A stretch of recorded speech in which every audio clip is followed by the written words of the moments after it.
No wearing stripes. No playing football. No being outside after dark. No dice games, no fancy buttons, no walking too slowly through the market square. Medieval law sounds like a fevered dream written by bureaucrats who'd collectively lost their minds. And yet, stupid rules rarely survive. Annoying ones do. Inconvenient ones absolutely do. But genuinely, purely stupid rules tend to vanish within a generation because no one bothers enforcing them. The laws that lasted, that got carved into stone and announced by town criers at dawn, those existed because someone learned a lesson the hard way. Usually involving fire, plague, or the kind of civic unrest that ends with heads on spikes. Tonight, we're walking through the strange legal landscape of medieval Europe. Every single law will sound ridiculous. Every single one will make perfect, horrifying sense. The word curfew comes from the French couvre-feu, cover fire. And that tells you everything you need to know. Every evening, as the light drained from medieval cities, a bell would ring.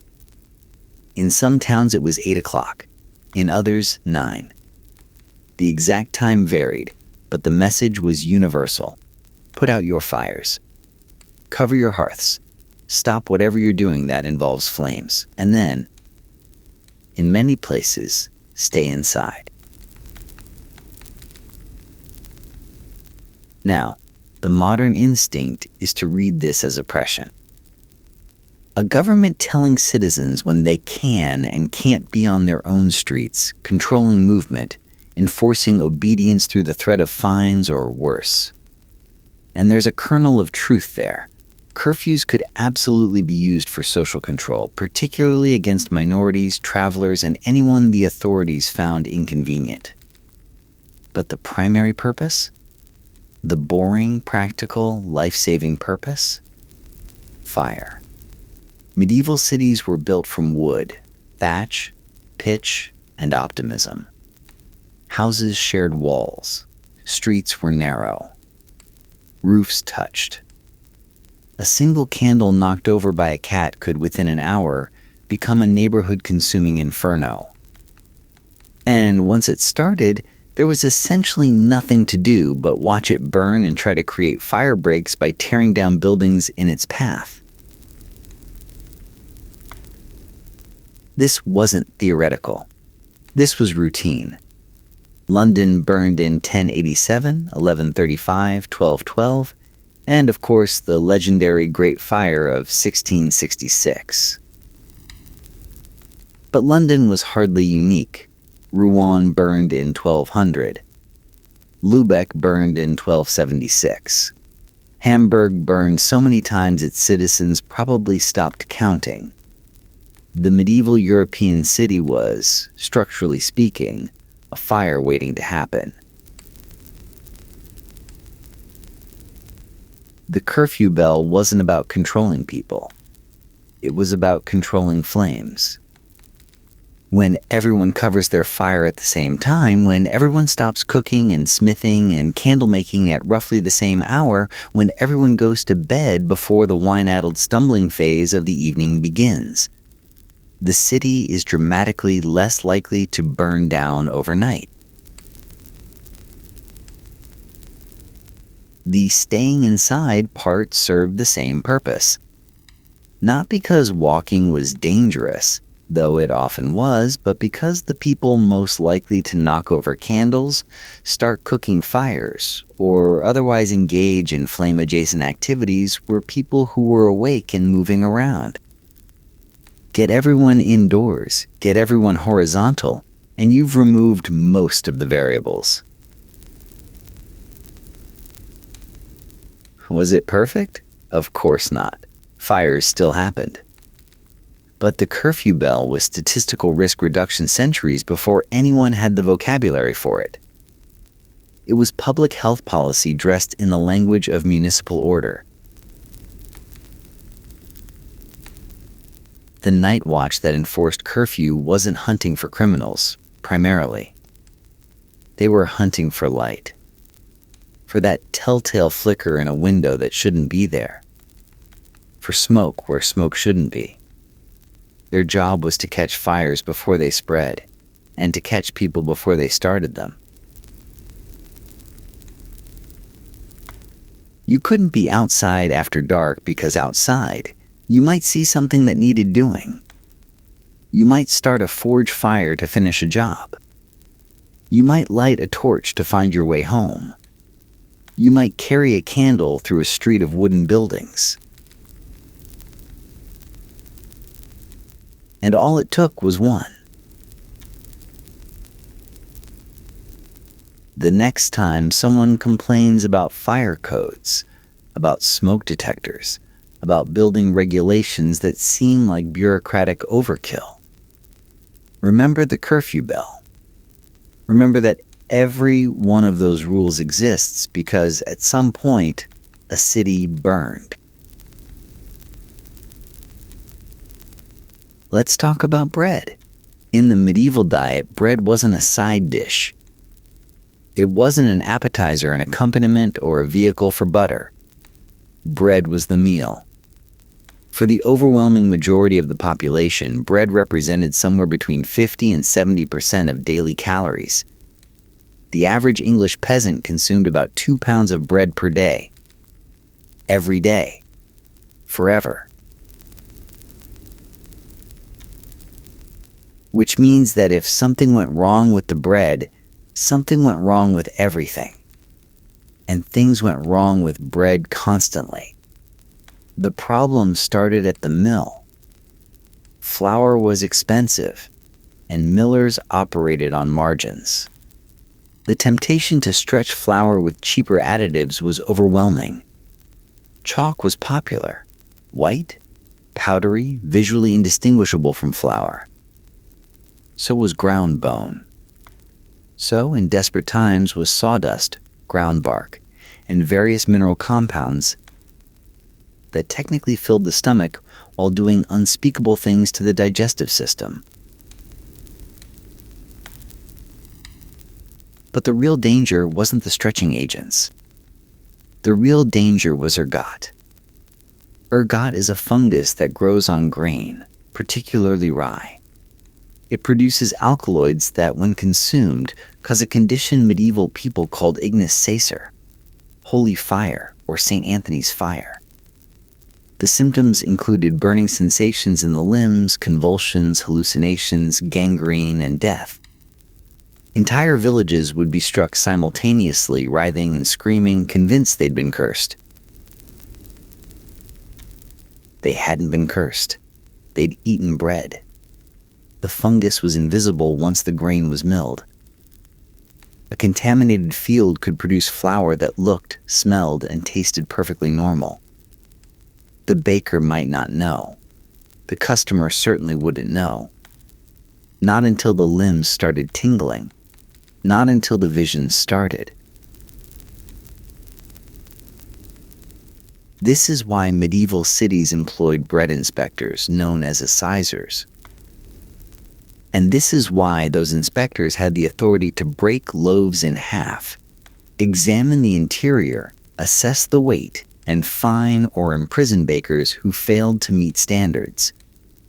The bread assize. The regulations governing bread quality, weight, and price. Wasn't medieval micromanagement. It was medieval food safety. It was the recognition that the single most important item in the urban food supply was also the single most vulnerable to tampering, contamination, and fraud. The regulations were intricate.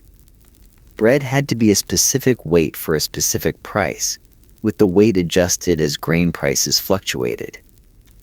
Bakers had to stamp their loaves with identifying marks so that bad bread could be traced back to its source. Inspectors had the right to enter bakeries unannounced, test products, and examine ingredients. The penalties for violation were severe. A first offense might mean a fine. A second offense, the pillory. A third offense, banishment from the trade. In extreme cases. Particularly if adulterated bread caused illness or death, bakers could face execution. Harsh? By modern standards, certainly. But consider the alternative. Consider a city of 10,000 people, all dependent on a handful of bakers for the majority of their calories, with no way to test for contamination and no mechanism for accountability. One bad batch of flour could mean hundreds of people convulsing in the streets, their fingers blackening and falling off. The bread assize existed because medieval people understood with crystal clarity that the food supply was a point of catastrophic vulnerability. They didn't have laboratories. They didn't have chemical analysis. What they had was the power to inspect, the power to punish, and the institutional memory of what happened when they didn't. When you see a health inspection grade posted in a restaurant window, you're looking at the direct descendant of the bread assize. The tools have improved. The principle hasn't changed at all. Now we come to the laws that seem most ridiculous to modern eyes. The regulations about clothing. Medieval and Renaissance Europe was obsessed with sumptuary laws. Rules dictating who could wear what fabrics, what colors, what styles, how much jewelry, how long a train, how tall a hat. The specificity was remarkable. A merchant might be permitted velvet but not silk. A minor noble might be allowed silk, but only in certain colors. Purple was frequently restricted to royalty. Gold embroidery required proof of income. Pointed shoes beyond a certain length were banned entirely, apparently because aesthetics had become a matter of public safety. On the surface, this looks like pure vanity. Upper classes protecting their visual monopoly on luxury, using the law to ensure that peasants stayed looking peasanty and nobles stayed looking nobly. And that's part of it. Status anxiety has driven legislation since legislation existed. But there's something deeper here. Something less petty and considerably more dangerous. Medieval society ran on visual recognition. There were no ID cards, no credit scores, no background checks, no LinkedIn profiles. When a stranger walked into a town, the only information available was what they were wearing. Clothing communicated rank, profession, wealth, regional origin, religious affiliation, and social standing. Instantly, wordlessly, to everyone who saw you. A merchant dressed as a noble might receive credit he couldn't repay. A criminal dressed as a priest might receive sanctuary he didn't deserve. A commoner dressed above their station might accidentally insult an actual noble, triggering violence. A spy dressed as a pilgrim might pass through checkpoints unchallenged.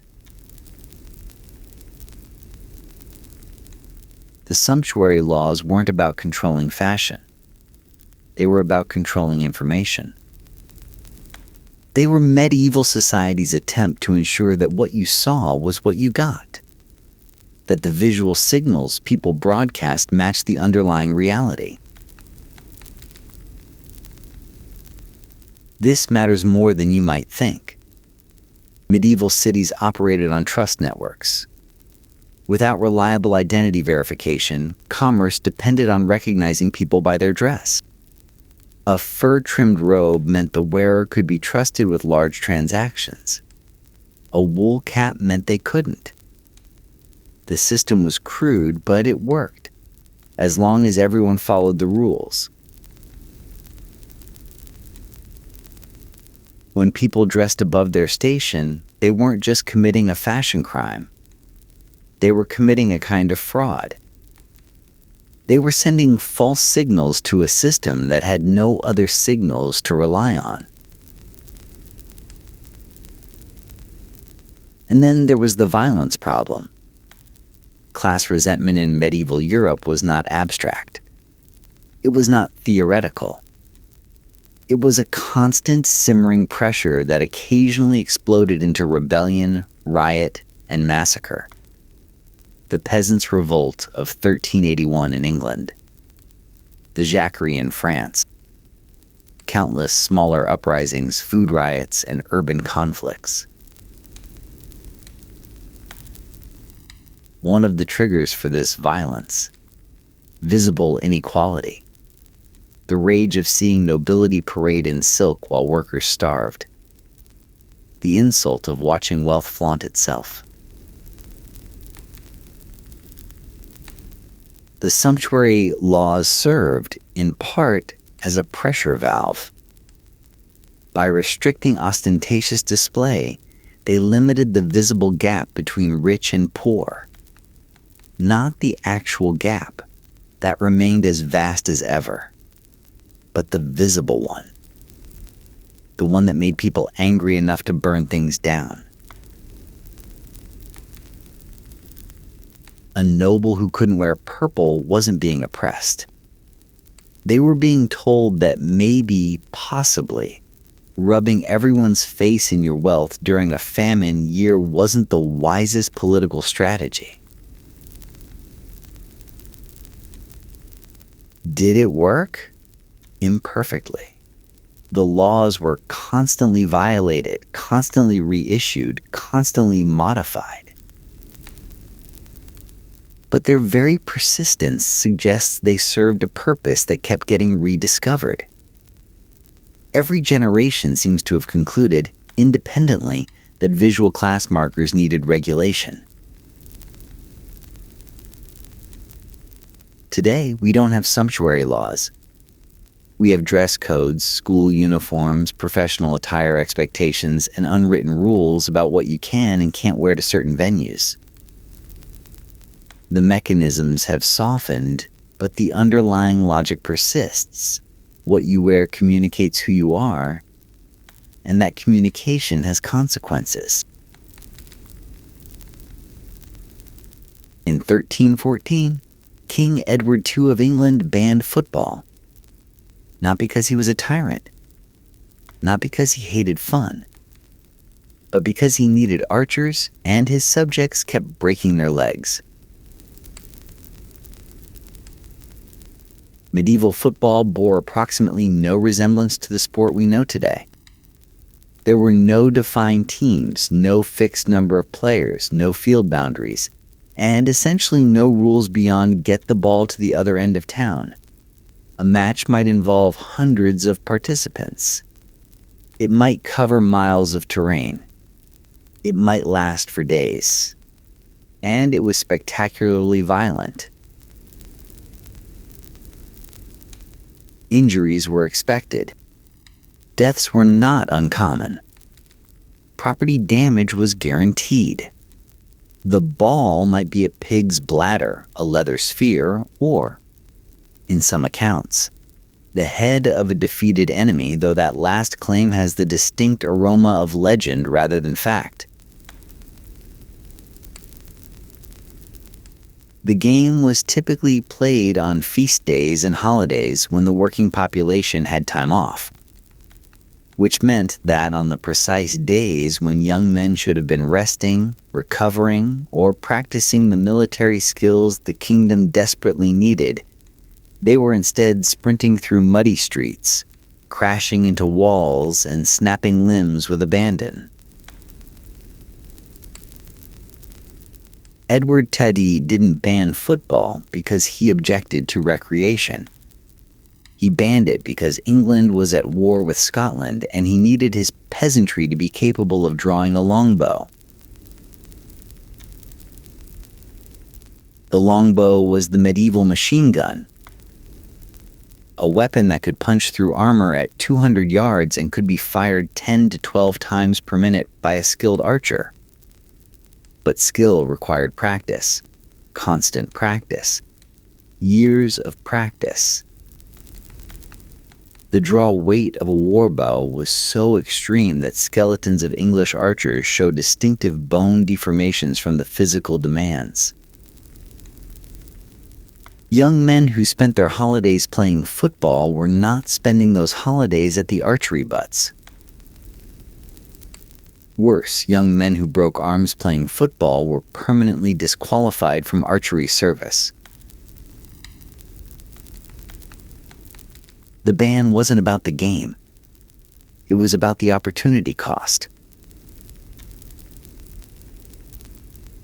Similar logic applied to dice, cards, and various other games of chance. The concern wasn't moral. Medieval people gambled enthusiastically and without much guilt, but practical. Dice games led to fights. Fights led to injuries. Injuries reduced the available military labor pool. When you're a medieval king, your subjects' bodies belong to you in ways that modern people find difficult to comprehend.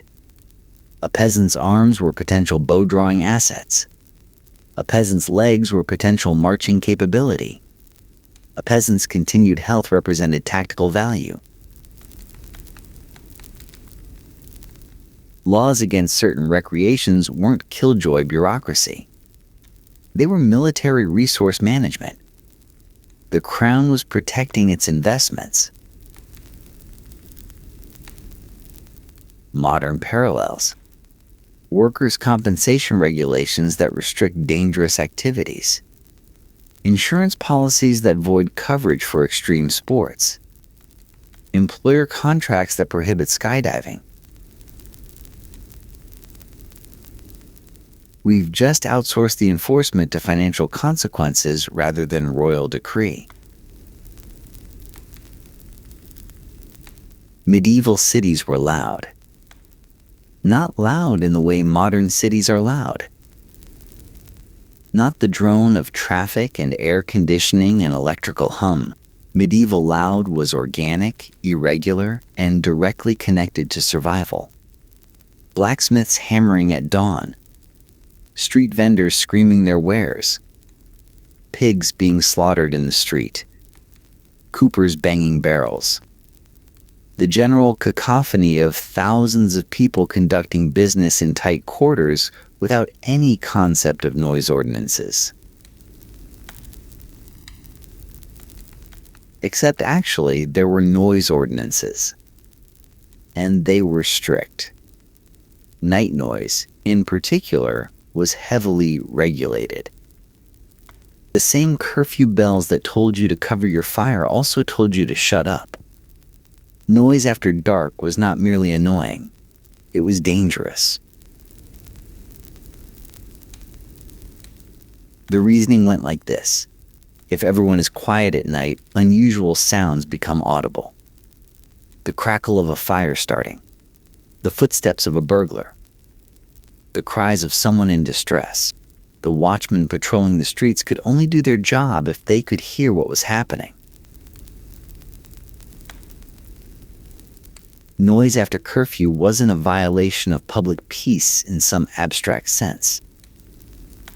It was interference with public safety infrastructure. It was the equivalent of jamming emergency radio frequencies. But daytime noise was also regulated in subtler ways. Certain trades were restricted to certain neighborhoods, not for aesthetic reasons but acoustic ones. Blacksmiths clustered together. Coopers clustered together. The noisiest industries were pushed to the edges of towns. This served multiple purposes. It contained the noise to predictable areas, so citizens could plan their lives around it. It created natural, quiet zones where activities requiring concentration.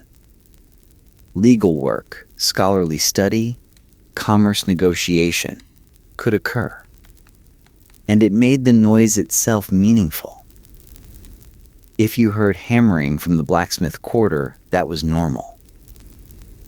If you heard hammering from the merchant quarter, something was wrong. Medieval urbanism understood acoustic zoning centuries before the phrase existed. The rules weren't about quiet as a luxury. They were about quiet as information. In a world without telephones, without alarms, without electronic monitoring, the human ear was the primary security system. Anything that interfered with it was a threat. The modern descendants of these laws are everywhere. Noise ordinances that restrict construction hours. Zoning regulations that separate industrial and residential areas. Building codes that require sound insulation. We think of them as quality of life regulations. The medieval mind thought of them as survival infrastructure. Here's a transaction that happens roughly the same way everywhere, in every era. Someone sells something to someone else. Simple, right? Except it's not simple at all. It depends on both parties agreeing on what exactly is being exchanged. What does a pound of flour mean? How big is a barrel of wine? What counts as a bolt of cloth? In the medieval world, these questions had no universal answers. A pound in London was different from a pound in Paris. A gallon in York was different from a gallon in Bristol. Measurements varied not just between kingdoms, but between cities, between markets, sometimes between individual merchants. This was not chaos. This was fraud prevention. Every locality had its own official standards. Physical objects, usually made of iron or brass, kept under lock and guard in the market hall or town church. When you bought a pound of something, the merchant was obligated to weigh it against the official standard. When you bought a bushel, the grain had to fit the official bushel basket. The standards were local because trust was local. In a world without rapid communication or central enforcement, the only guarantee was community oversight. Everyone in the market knew what the official pound looked like. Everyone could call out a merchant whose weights didn't match. Penalties for tampering with weights were savage. In some jurisdictions, using false weights was punished by amputation of the hand that had held them. The logic was direct. If you can't be trusted with a scale, you can't have fingers.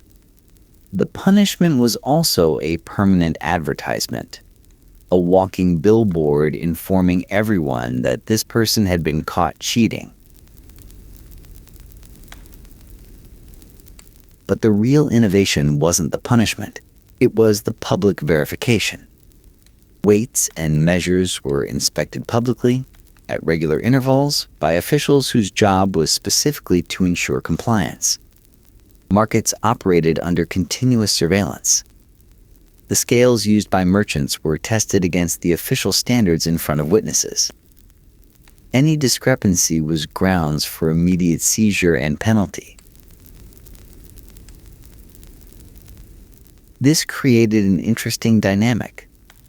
The regulations were strict, but they were also transparent. Everyone knew the rules. Everyone could see the enforcement. A merchant who operated honestly gained reputation that accumulated over years. A merchant who cheated was caught quickly and destroyed utterly. Modern commerce relies on the same principle, abstracted and industrialized. We have the Bureau of Weights and Measures. We have certified scales. We have consumer protection laws. The infrastructure has changed, but the problem it solves hasn't. When you buy a gallon of gasoline, you trust that it's actually a gallon because somewhere, in some government office, there's a reference standard. And somewhere, occasionally, an inspector checks the pump against it. Medieval people didn't have pumps, but they understood the problem perfectly well.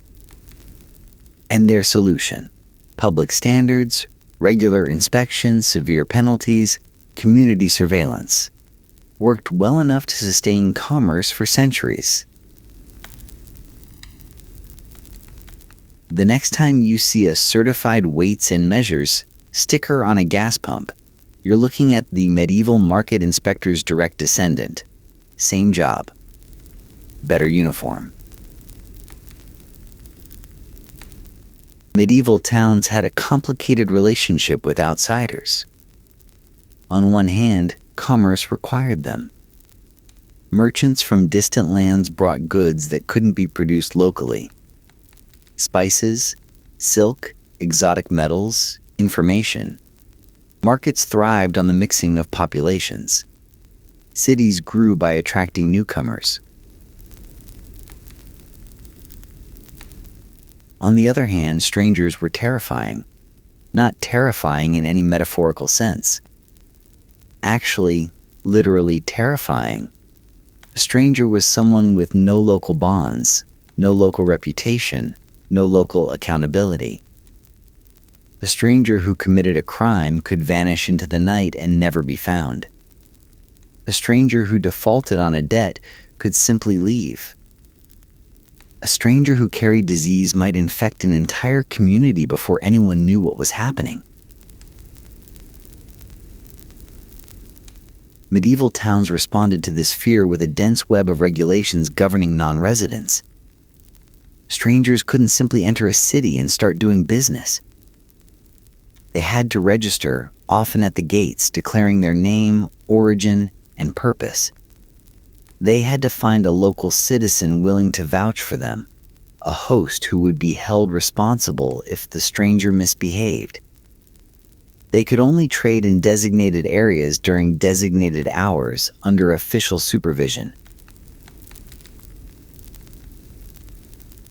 The rules weren't designed to exclude outsiders entirely. They were designed to track them, to make strangers visible, accountable, attached to the existing web of local responsibility. If a foreign merchant defrauded a customer, the merchant's local host would face consequences. This created powerful incentives for hosts to be selective, to vouch only for people they actually trusted. The system effectively crowdsourced background checks.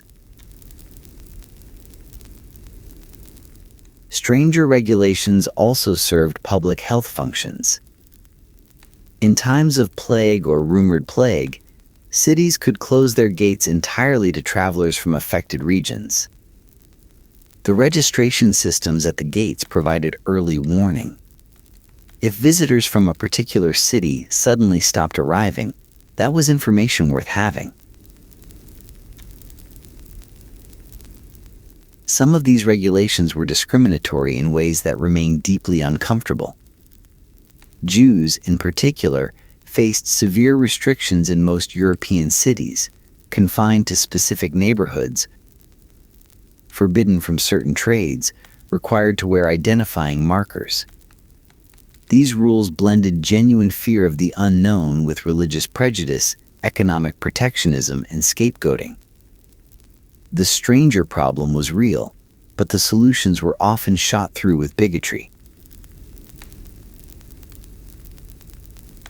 Still, beneath the prejudice, there was a practical core. Medieval society lacked the infrastructure for trust at scale.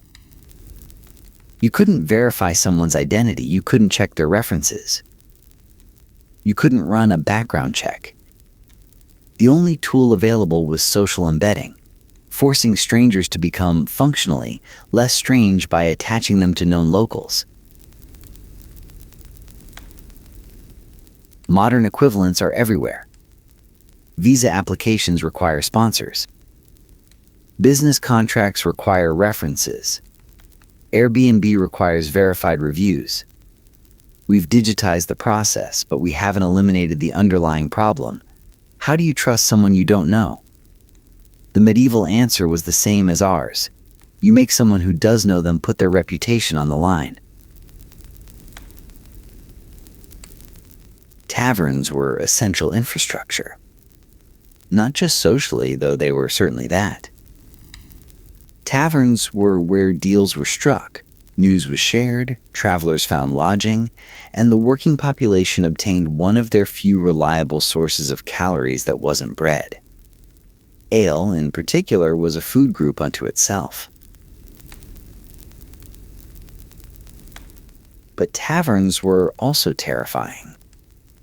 They combined several of the medieval world's greatest fears into one convenient package.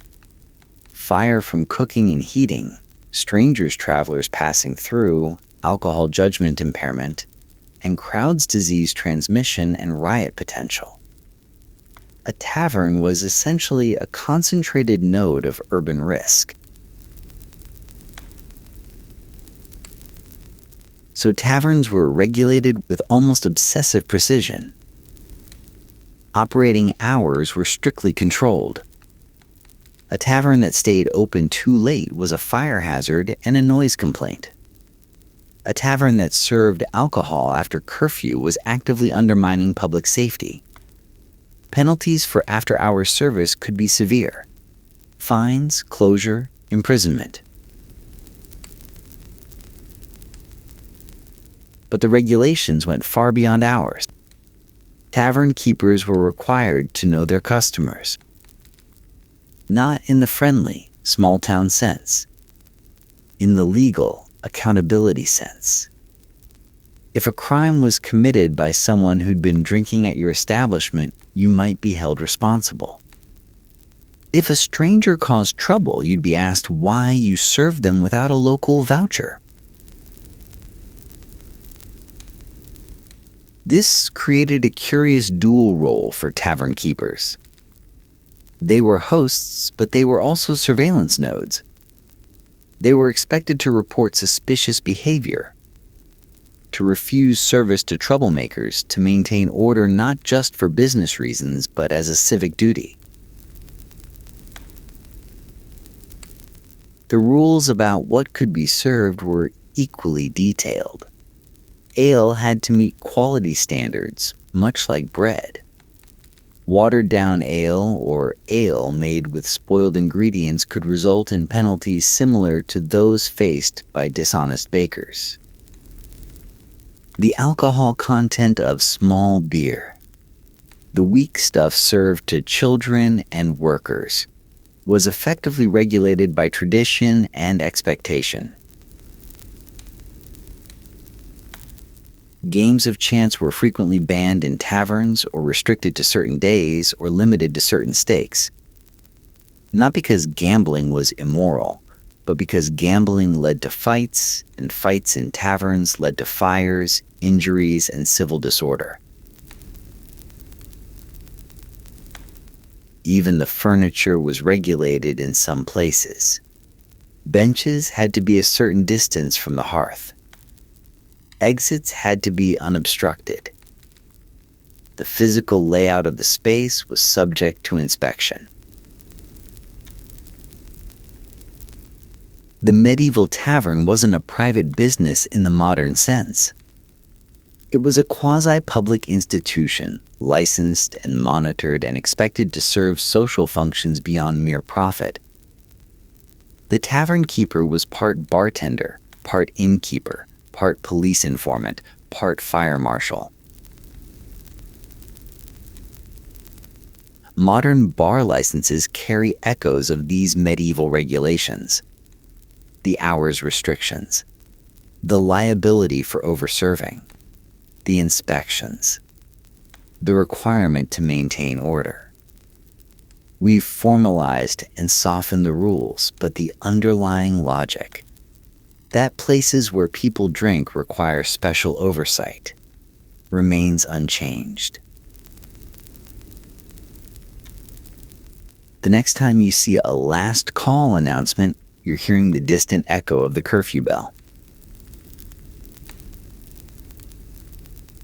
Marriage in the medieval world was too important to be left to the people getting married.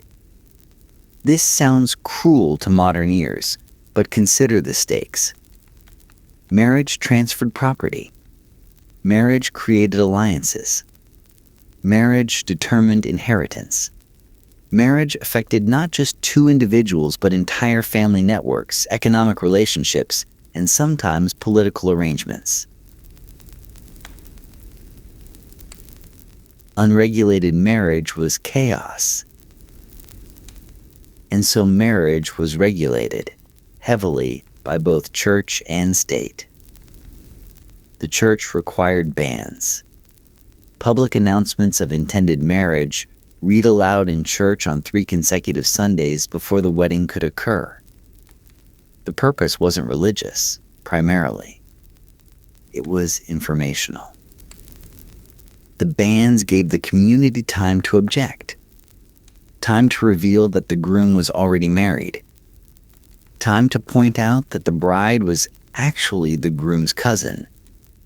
Time to surface the inconvenient facts that the couple might be hiding.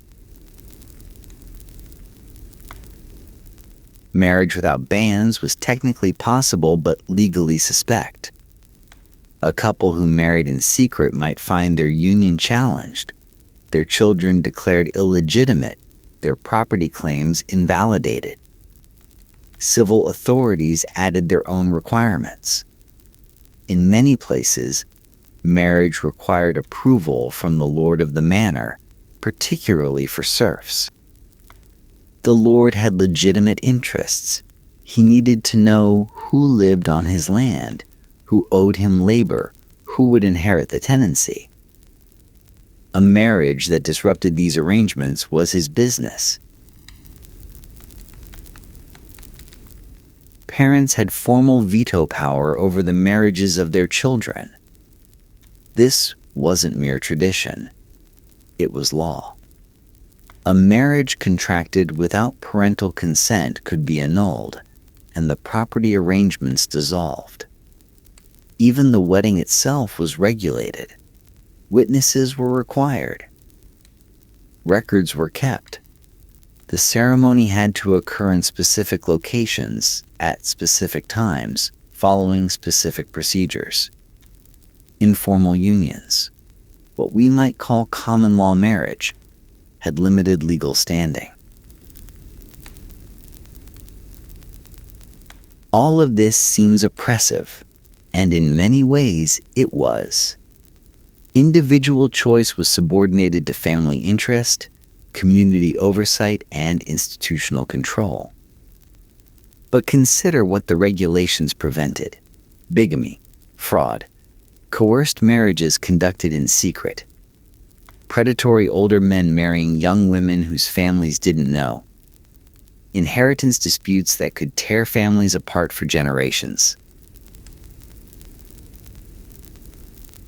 The regulations existed because marriage without oversight had proven disastrous. The bans existed because secret marriages had destroyed families. The parental consent requirements existed because young people had been tricked, manipulated, and exploited. Modern marriage has relaxed many of these controls. We prize individual choice. We distrust family authority. We've largely removed class and property from the marriage equation. But we still require licenses. We still require witnesses. We still maintain records. We still have waiting periods in many jurisdictions. The medieval regulations were excessive, but they weren't arbitrary. They addressed real problems with the tools available. We found better tools, but we haven't eliminated the problems entirely.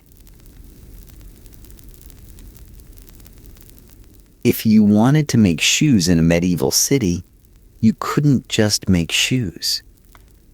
You had to join the shoemaker's guild. You had to apprentice for years, learning the trade under a master. You had to produce a masterpiece, a demonstration of your skill, and have it judged by existing guild members. You had to pay fees, follow rules, attend meetings, participate in guild activities. Only then could you set up shop. And even then you were constrained. You could only make certain kinds of shoes. You could only sell in certain locations. You could only charge certain prices. You could only employ certain numbers of apprentices and journeymen. This looks like a cartel. And in some ways it was. The guilds absolutely functioned to limit competition, protect established craftsmen, and keep prices high. Self-interest was not absent from the equation.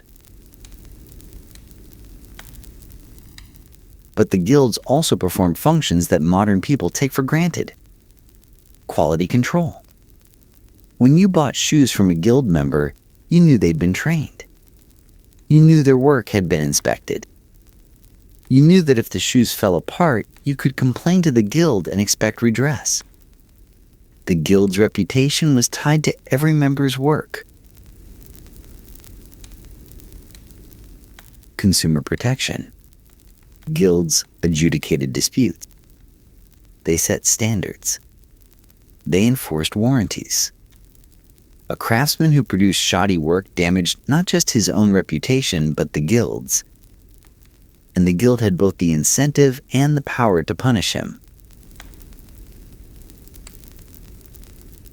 Worker protection. Guilds limited working hours. They established minimum standards for treatment of apprentices. They provided social insurance, caring for members who fell ill, supporting widows, burying the dead. In a world without government safety nets, the guild was the safety net, training infrastructure. The apprenticeship system was formal education for trades. It ensured that skills were transmitted, that knowledge accumulated, that each generation built on the last. A master craftsman didn't just make things. He taught others to make things. Now, the guilds were also exclusionary, conservative, and resistant to change. They made innovation difficult. They kept prices artificially high. They discriminated against outsiders, women, and minority groups. The system had profound flaws. But the regulations they enforced, quality standards, training requirements, consumer protections, didn't disappear when the guilds declined. They were absorbed by the state, professional licensing, building codes, consumer protection laws, workplace safety regulations.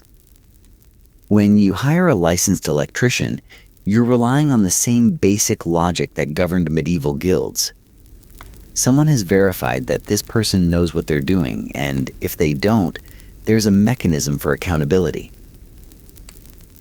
We've just transferred the enforcement from the guild hall to the government office. Medieval punishments were brutal.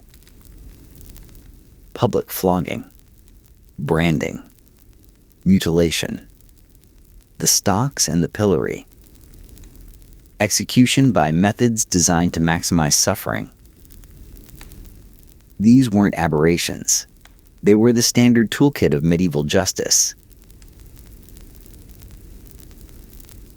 Modern instinct says this was simply cruelty, barbarism, the infliction of pain for its own sake. And there was certainly cruelty involved. Power enjoys its privileges, and one of power's privileges has always been the infliction of suffering on those who challenge it. But the brutality served practical functions in a world without practical alternatives. Consider the problem. How do you punish crime when you have no prisons? Medieval towns didn't have the resources to build and maintain long-term detention facilities. They didn't have the administrative infrastructure to manage incarcerated populations. They didn't have the economic surplus to feed and house prisoners for years on end. What they had was the public square. Punishment had to be visible to be effective. A criminal punished behind closed doors might as well not have been punished at all. The community needed to see justice done. They needed to see that crime had consequences. They needed the message. The pillory wasn't just punishment. It was broadcasting. A man standing in the pillory was a living advertisement that said, "This is what happens." The stocks communicated the same message. The brandings and mutilations created permanent records, visible to everyone, of past offenses. Fines worked for the wealthy, but they didn't work for the poor. Banishment worked for some crimes, but it just moved the problem elsewhere. Execution was reserved for the worst offenses. For everything in between, medieval justice relied on painful, public, visible punishment.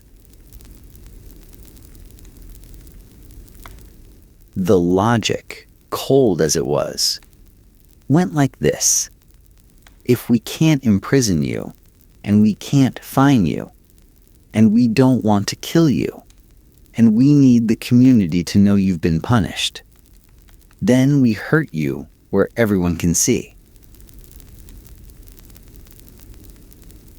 This isn't a defense of the system. It's an explanation. The system was brutal because the available options were brutal. When prisons became economically and administratively feasible, imprisonment replaced public corporal punishment.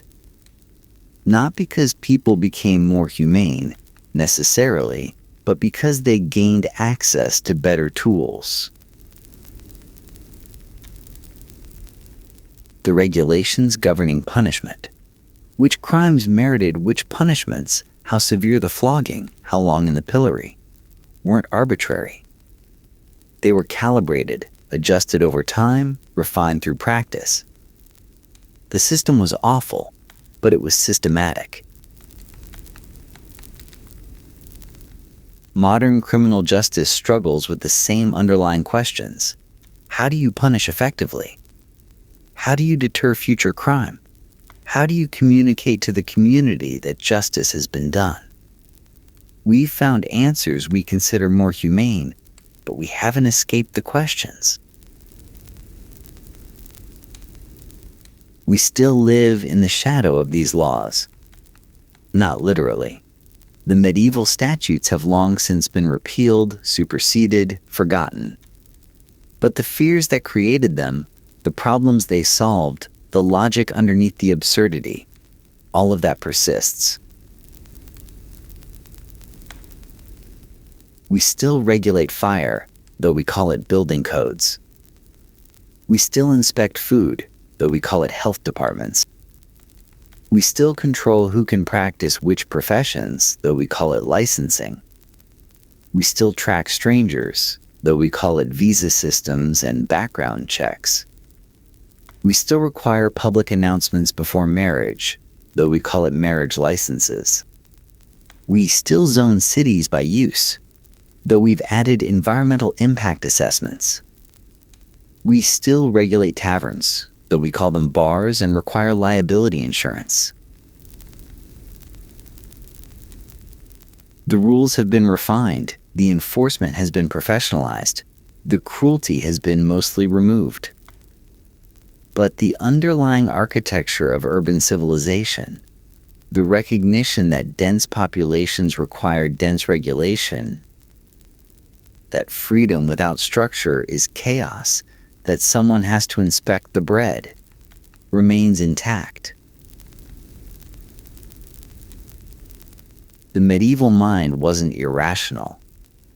It was operating with limited tools on unlimited problems. Fire, disease, fraud, violence, disorder. These challenges didn't require genius to identify.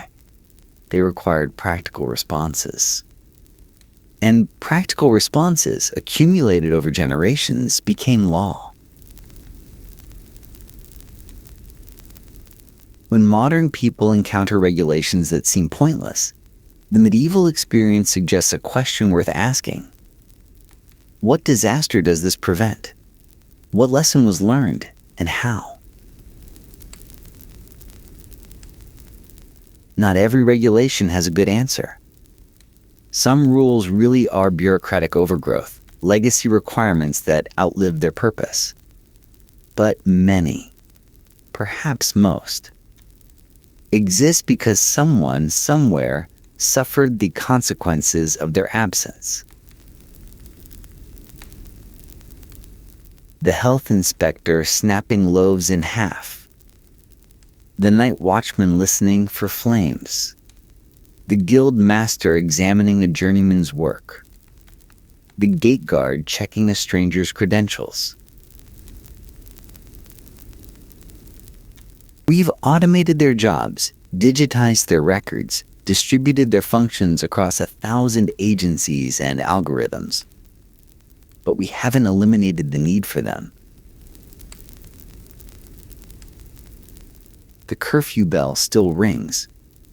We just don't hear it anymore. Water would kill you. Beer kept you alive. Breakfast ale wasn't a choice. It was survival. This is one of those historical facts that sounds like exaggeration. Surely medieval people drank water. Surely they weren't drunk all the time. Surely the whole beer for breakfast thing is a myth, or at least an oversimplification. It's not an oversimplification. It's barely even simplified. The medieval relationship with water was, by modern standards, absolutely deranged. Rivers served simultaneously as drinking water sources, sewage disposal systems, industrial waste dumps, locations for washing everything from clothes to corpses. The concept of upstream and downstream existed, but the concept of maybe don't dump the tannery runoff into the same water supply you drink from had not fully taken hold. Cities were worse. London's Fleet River was essentially an open sewer by the medieval period. Paris dumped its waste into the Seine. Every major urban center in Europe had the same problem. Too many people, not enough sanitation infrastructure, and a fundamental misunderstanding of how disease actually spread. They didn't know about bacteria. They didn't know about waterborne pathogens. They didn't have germ theory. What they had was observation. People who drank certain water got sick. People who drank beer mostly didn't. The conclusion seemed obvious, even if the mechanism remained mysterious. Water was dangerous. Beer was safe. Therefore, drink beer. And they did, constantly, in quantities that would alarm a modern physician. The average medieval English adult consumed somewhere between 1 and 2 gallons of beer per day. That's not a typo. Gallons per day. Children drank a weaker version called small beer, but they drank it too. Monks, supposedly devoted to temperance and self-denial, had beer allowances written into monastic rules. Hospitals served beer to patients. Workplaces provided beer to workers. This wasn't alcoholism as we understand it. The beer they drank was weak. typically between 1% and 3% alcohol compared to 4 to 6% for modern beer. But it was still beer. It was still alcohol. And it was still consumed in quantities that would get you fired from most modern jobs. Medieval Europe existed in a state of perpetual mild buzz. Not falling down drunk, not impaired in any dramatic way. Just lightly lubricated, all the time, from childhood to death. This sounds insane. It was, in fact, one of the most rational public health decisions in pre-modern history. Because the alternative was cholera. And cholera was worse than a hangover. Let's talk about what medieval water actually contained. Start with the rivers. A typical medieval river served the following functions simultaneously: drinking water source, laundry facility, bathing location when bathing occurred, which was less often than you'd hope, fishing ground, transportation corridor, mill power source, industrial cooling system, and, crucially, waste disposal. Tanneries dumped their chemicals into rivers. Slaughterhouses dumped their blood and offal. Dyers dumped their toxic solutions. Households dumped their chamber pots. And somewhere downstream, people filled buckets to drink. The Romans had understood, at least partially, that water quality mattered. Their aqueducts brought fresh water from distant sources, bypassing the contaminated rivers.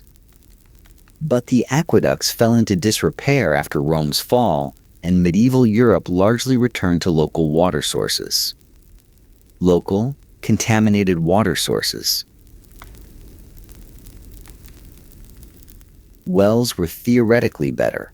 Groundwater filtered through soil should be cleaner than surface water. And sometimes it was. But wells were frequently dug too close to cesspits, allowing sewage to seep into the water table. Wells were sometimes shared by entire neighborhoods, meaning a single contamination event affected everyone. Wells were often poorly maintained, with crumbling walls that allowed surface runoff to enter. The worst outbreaks came during floods. When rivers overflowed their banks, they spread contaminated water across wide areas, mixing sewage with drinking supplies, drowning cesspits and spreading their contents everywhere. The aftermath of a flood was often deadlier than the flood itself. Medieval people noticed that certain water sources were safer than others.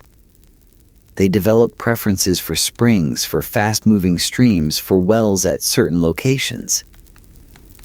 But they lacked the theoretical framework to understand why some water killed and some didn't. Without germ theory, the best they could do was observe patterns and avoid the obvious death traps. The diseases lurking in contaminated water were numerous and horrifying. Cholera caused explosive diarrhea that could kill within hours through dehydration. Typhoid fever brought sustained illness, high mortality, and long-term complications for survivors. Dysentery weakened victims over weeks, leaving them vulnerable to other infections. Parasites of various kinds caused chronic illness that sapped strength and shortened lifespans. None of these diseases announced themselves in the water. You couldn't see the bacteria. You couldn't smell the pathogens. You couldn't taste the contamination. Water that looked perfectly clear could be harboring enough disease to devastate a household. So, medieval people developed a simple heuristic: don't trust water. Not completely. people still drank water when necessary, particularly in rural areas with cleaner sources. But the default assumption was that water was suspect. Water was what you drank when you had no alternative. Water was the last resort. Beer was the first choice. And beer, unlike water, had been through a process that, though no one understood why, made it safe. Beer saved lives because brewing beer requires boiling water. This is the simple truth underneath all the medieval beer consumption. The brewing process begins with heating water to create a mash with malted grain. The liquid is then boiled again, often for an hour or more, before hops are added. Finally, the beer is fermented, creating alcohol and additional antimicrobial compounds. At each stage, things died. The initial heating killed most bacteria. The extended boil killed more. The fermentation created an environment hostile to many pathogens. The hops added additional preservative properties. The alcohol, even at low concentrations, inhibited bacterial growth. By the time the beer reached your cup, it was effectively sterile compared to raw water. Not because anyone intended it to be sterile. The concept wouldn't have made sense to them. But because the process killed what needed killing. Medieval brewers didn't understand microbiology. They didn't know about Vibrio cholerae or Salmonella typhi. They had no concept of waterborne disease transmission. What they had was centuries of accumulated observation. Beer kept longer than water, smelled better, tasted better, and didn't make people sick. The brewing process was also, critically, a preservation method. Raw water spoiled. It grew things. It turned colors and developed smells. Beer, by contrast, remained stable for weeks or months. In a world without refrigeration, this mattered enormously. A household that brewed beer had a stable, safe, stored beverage that could be produced in batches and consumed over time. A household that relied on water had to fetch it fresh daily from sources of uncertain quality. The beer household was safer. The beer household was more convenient. The beer household survived. This wasn't unique to beer. Wine went through a similar process. The fermentation created alcohol and killed pathogens. Cider worked the same way. Any fermented beverage was safer than raw water. Because the fermentation process was, functionally, pasteurization before pasteurization existed. But beer had advantages over wine. Grapes grew in limited regions. Grain grew everywhere. Beer could be produced by any household with access to grain, water, and basic brewing knowledge. Wine was a luxury in much of Northern Europe. Beer was universal. The democratization of brewing was also the democratization of safe hydration. Everyone could make beer. Everyone could afford beer. Everyone, therefore, could avoid drinking contaminated water. The irony is thick. Sobriety in the medieval context was a health risk. The person who virtuously refused alcohol and drank only pure water was statistically more likely to contract waterborne illness. The drunkard who never touched water was paradoxically making the safer choice. Temperance would have killed you. Beer kept you alive. Medieval children drank beer. This fact tends to alarm modern readers. We have strong cultural prohibitions against giving alcohol to children. The idea of a 6-year-old drinking beer for breakfast seems like abuse, or at least catastrophically bad parenting. But medieval children weren't drinking modern beer. They were drinking small beer. Small beer, also called table beer or session beer, was brewed to be weak. Very weak. Typically 0.5% to 2% alcohol by volume. Less than some modern non-alcoholic beers, which can legally contain up to 0.5% in many jurisdictions. A child drinking small beer was consuming something closer to slightly fermented grain water than to anything we'd recognize as an intoxicating beverage. The brewing process was efficient about this. After the first, stronger batch of beer was produced from a mash of grain, the same grain could be mashed again with additional water. This second runnings produced a weaker beer with less alcohol and less flavor. Sometimes the grain was mashed a third time, producing something barely distinguishable from cloudy water. This weak beer was what children drank. What laborers drank during work hours. What anyone drank when hydration was the goal rather than intoxication. It was safe, it was cheap, and it was everywhere. The caloric content mattered too. Small beer contained carbohydrates from the grain, providing some nutritional value beyond simple hydration. In a world where calories were often scarce, a beverage that provided both safe hydration and energy was valuable. Children drinking small beer were getting something closer to a liquid food than to a recreational drug. Pregnant women drank small beer. Nursing mothers drank small beer. The sick drank small beer. The old drank small beer. It was the universal beverage of medieval Europe, served at every meal. Available at every tavern, brewed in virtually every household. The stronger stuff, what we'd recognize as actual beer, was reserved for different occasions. Evening drinking, celebrations, days off. Adults who wanted to get properly drunk had that option, but daily consumption focused on the weak, safe, practical small beer. This dual-track system meant that medieval society could be both perpetually hydrated with safe beverages and not constantly incapacitated.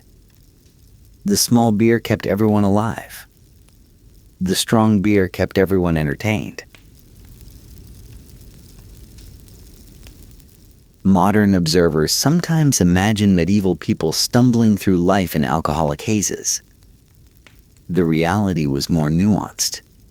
Yes, they drank constantly. But they were drinking the medieval equivalent of O'Doul's, not the medieval equivalent of craft IPAs. The baseline state wasn't drunk. It was, at most, gently warmed. The children were fine. The pregnant women were fine. The workers were fine. The alcohol content was low enough to be essentially irrelevant to daily function, while the brewing process was sufficient to eliminate the pathogens that would otherwise have killed them. Small beer was medicine. They just didn't know to call it that. Monasteries were brewing powerhouses. This seems counterintuitive. Monks were supposed to practice temperance, self-denial, and spiritual discipline. Brewing beer and consuming it in quantity doesn't fit the modern image of monastic life. but monastic rules explicitly permitted beer. The Rule of St. Benedict, written in the 6th century and foundational to Western monasticism, allowed monks a daily hemina of wine, roughly half a pint. Later monastic traditions expanded this to include beer, often in larger quantities. Some monasteries allowed a gallon or more per monk per day. The justification was practical. Monks needed to drink something. Water was dangerous. Beer was safe. Therefore, monks drank beer. But monasteries did more than consume beer. They produced it. They refined brewing techniques. They maintained brewing traditions across generations. They developed new recipes, new methods, new styles. The reasons were partly economic. Monasteries needed income. Beer was a valuable commodity that could be sold to the surrounding community. A monastery with a good brewery was a monastery with a reliable revenue stream. But there was also something about the monastic environment that favored brewing excellence. Monasteries had continuity. Unlike secular brewers, who might be displaced by war, famine, or economic disruption, monasteries persisted for centuries. Knowledge accumulated. Techniques were refined. Each generation of monks could build on what the previous generation had learned. Monasteries also had literacy. Monks could write down recipes, record experiments, document successes and failures. In a largely illiterate society, this capacity for written preservation was enormous.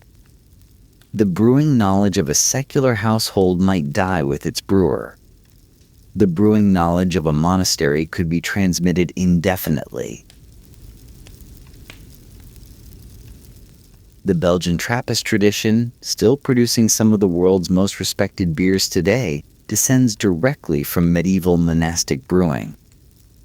The monks who refined those recipes centuries ago were solving the same problem their secular contemporaries faced: how to stay hydrated without dying. They solved it with particular excellence. Monastic beers developed reputations for quality that drew customers from wide areas. The economic success of monastic brewing, in turn, funded the construction of churches, the copying of manuscripts, the maintenance of schools. The entire apparatus of medieval religious and intellectual life.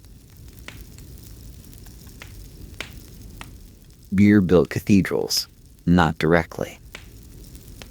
But the money that built cathedrals often came from brewing operations, and those brewing operations existed because water would have killed the monks who ran them.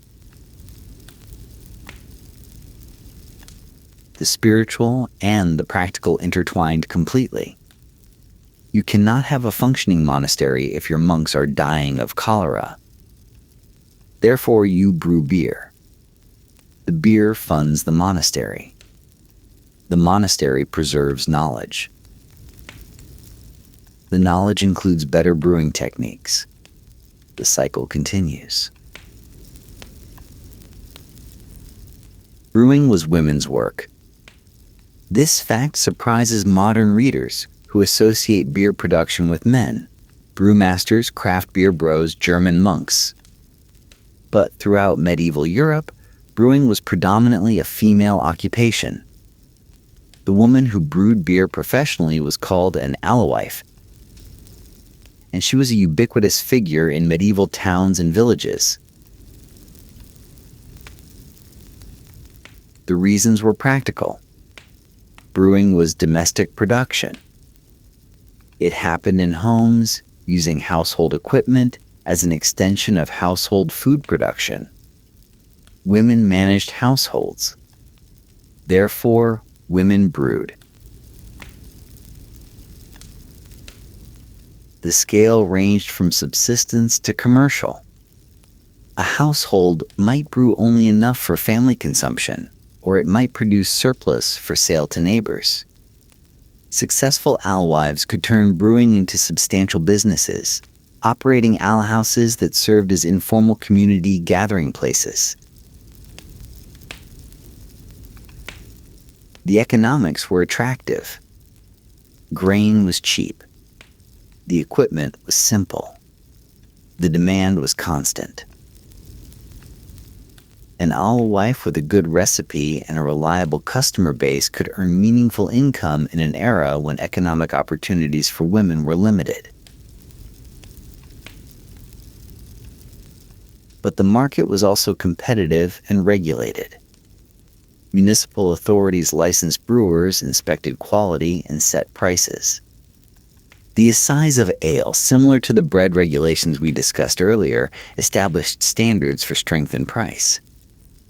An alewife who watered down her beer or charged too much could be fined, pilloried, or banned from the trade. The regulations existed because beer mattered too much to be left uncontrolled. If beer was the primary safe beverage, then beer quality was a public health issue. Authorities who would otherwise have left commerce alone intervened in the ale market because the stakes were too high. The visual symbol of an alewife was the ale stake, a pole extended from the house, often decorated with a bush or bundle of vegetation, indicating that beer was for sale. When the brewing was finished and the fresh batch ready, out went the stake. Customers knew to come. This informal signage system meant that the availability of beer was visible throughout a medieval town. Walk down any major street and you'd see the stakes protruding, advertising where drink could be found. The density of ale stakes indicated the health of the neighborhood, both economically and literally. Toward the later medieval period, brewing began to shift from household to commercial production. Larger breweries with better equipment could produce more consistent product at lower cost. The alewives were gradually displaced by professional brewers, often male, operating at industrial scale. But for centuries, the person who kept medieval Europe alive, who produced the safe beverage that everyone depended on, was most likely a woman, selling to her neighbors, putting out her ale stake when the batch was ready.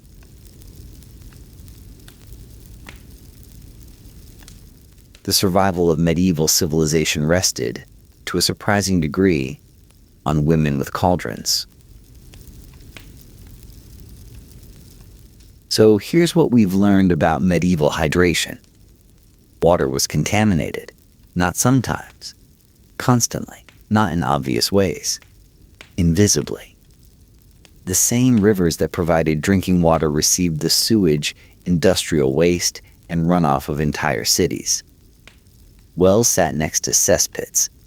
Nobody understood why some water killed and some didn't, only that it did. Beer was safe. Not because anyone planned it that way, but because the brewing process happened to kill the pathogens that made water deadly. Boiling, fermentation, and alcohol content combined to create a beverage that wouldn't give you cholera. This was accidental public health engineering on a civilizational scale. Everyone drank beer, not as a vice, as a necessity. Children drank weak small beer. Adults drank stronger ale. Monks brewed it. Alewives sold it. Municipal authorities regulated it. The entire apparatus of medieval beverage production and distribution was oriented around the fundamental truth that water was suspect and beer was safe. The quantities were staggering by modern standards. A gallon or more per person per day was normal. But the alcohol content was low enough that daily function wasn't impaired. Medieval society operated in a state of perpetual mild hydration with mildly alcoholic beverages because the alternative was death. This lasted for centuries, not because medieval people were foolish or intemperate, but because the underlying problem, contaminated water, persisted. Only when water infrastructure improved, when germ theory provided scientific understanding, when chlorination and modern sanitation made water safe, only then did beer become optional. The medieval beer drinker wasn't an alcoholic. They were a survivor. They were making a rational choice based on the information and options available to them. We have better options now. We have safe water. We have the luxury of temperance. They didn't have that luxury, so they drank beer. And here's the modern echo worth considering. Every time you turn on a tap and drink water without thinking about it, you're benefiting from centuries of infrastructure investment, scientific research, and public health regulation. The safety of your water isn't natural. It's engineered. It's maintained. It's the result of deliberate effort to solve the exact problem that made medieval people drink beer for breakfast. We don't drink beer to survive anymore. We should probably be more grateful for that than we are. Not aliens. Not slaves. Not mysterious lost technology or ancient astronauts or forgotten civilizations with powers beyond our comprehension. Just beer, bureaucracy, and 20,000 guys with a really good system. The Great Pyramid of Giza contains roughly 2.3 million stone blocks, each weighing an average of 2.5 tons. Some of the granite blocks in the interior weigh over 80 tons. The whole thing was built to a precision of fractions of an inch, aligned to true north with an accuracy that modern surveyors find frankly annoying. And for centuries, this has driven people mad. How? How could ancient people, without trucks, without cranes, without computers, without power tools, have constructed something so massive, so precise, so enduring? The question has spawned entire industries of speculation. Alien intervention, lost technologies, sonic levitation, psychic powers, Atlantean engineering. The real answer is considerably less exciting and considerably more impressive. They organized. The Egyptians who built the pyramids didn't have secret knowledge. They had project management. They didn't have mysterious powers. They had logistics. They didn't have alien help. They had a state bureaucracy capable of mobilizing tens of thousands of workers, feeding them, housing them, coordinating their labor across decades, and keeping records detailed enough that we can still read them today. The pyramids aren't mysterious because we can't figure out how they were built. We can. We have the tools, we have the archaeological evidence, we have the actual payroll records. The pyramids are mysterious because we don't want to believe the boring answer. We want the magic. We want the lost wisdom. We want to believe that the ancient world had secrets we've forgotten. But the ancient world didn't have secrets. It had copper chisels, wooden sledges, unlimited labor, and a civilization that decided, for reasons both religious and political, that building enormous stone monuments was a good use of resources. The how of pyramid construction isn't a mystery. It's a logistics problem. And logistics problems, however massive, have logistic solutions. Tonight, we're going to walk through exactly how the pyramids were built. No aliens. No mysteries. Just the grinding, tedious, astonishingly well-organized reality of ancient megaproject management. It's less romantic than the alternatives, but it's also, in its own way, far more impressive. Because the truth is that humans, ordinary humans with ordinary tools, built the most enduring monuments in human history through nothing more exotic than planning, effort, and an absolute mountain of bread and beer. Here's what we know about the people who built the pyramids. They weren't slaves. This might be the most persistent myth in popular history. The image of whip-cracking overseers driving enslaved masses to haul stones under the desert sun is so embedded in popular culture that it feels like fact. It isn't. The archaeological evidence tells a different story. In the 1990s, archaeologists discovered the workers' village at Giza, the actual living quarters of the pyramid builders.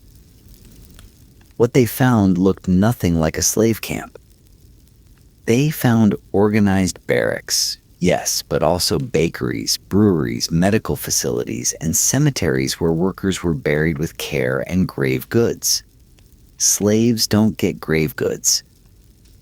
They found animal bones in quantities that suggest the workers ate beef regularly, a luxury food in ancient Egypt. They found evidence of medical treatment for injuries, including healed bones that had been set by physicians.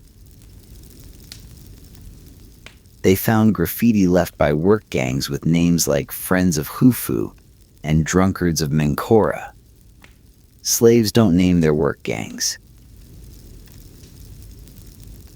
The pyramid workforce appears to have consisted of two groups: a core of skilled, permanent workers, stonemasons, engineers, surveyors, craftsmen, who lived at Giza year-round and formed the technical backbone of the project, and a rotating force of conscript laborers drawn from the general population as a form of taxation.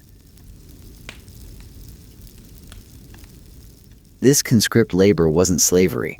It was corvée, obligatory public service, similar to military conscription or the labor requirements that built roads and canals throughout the ancient world.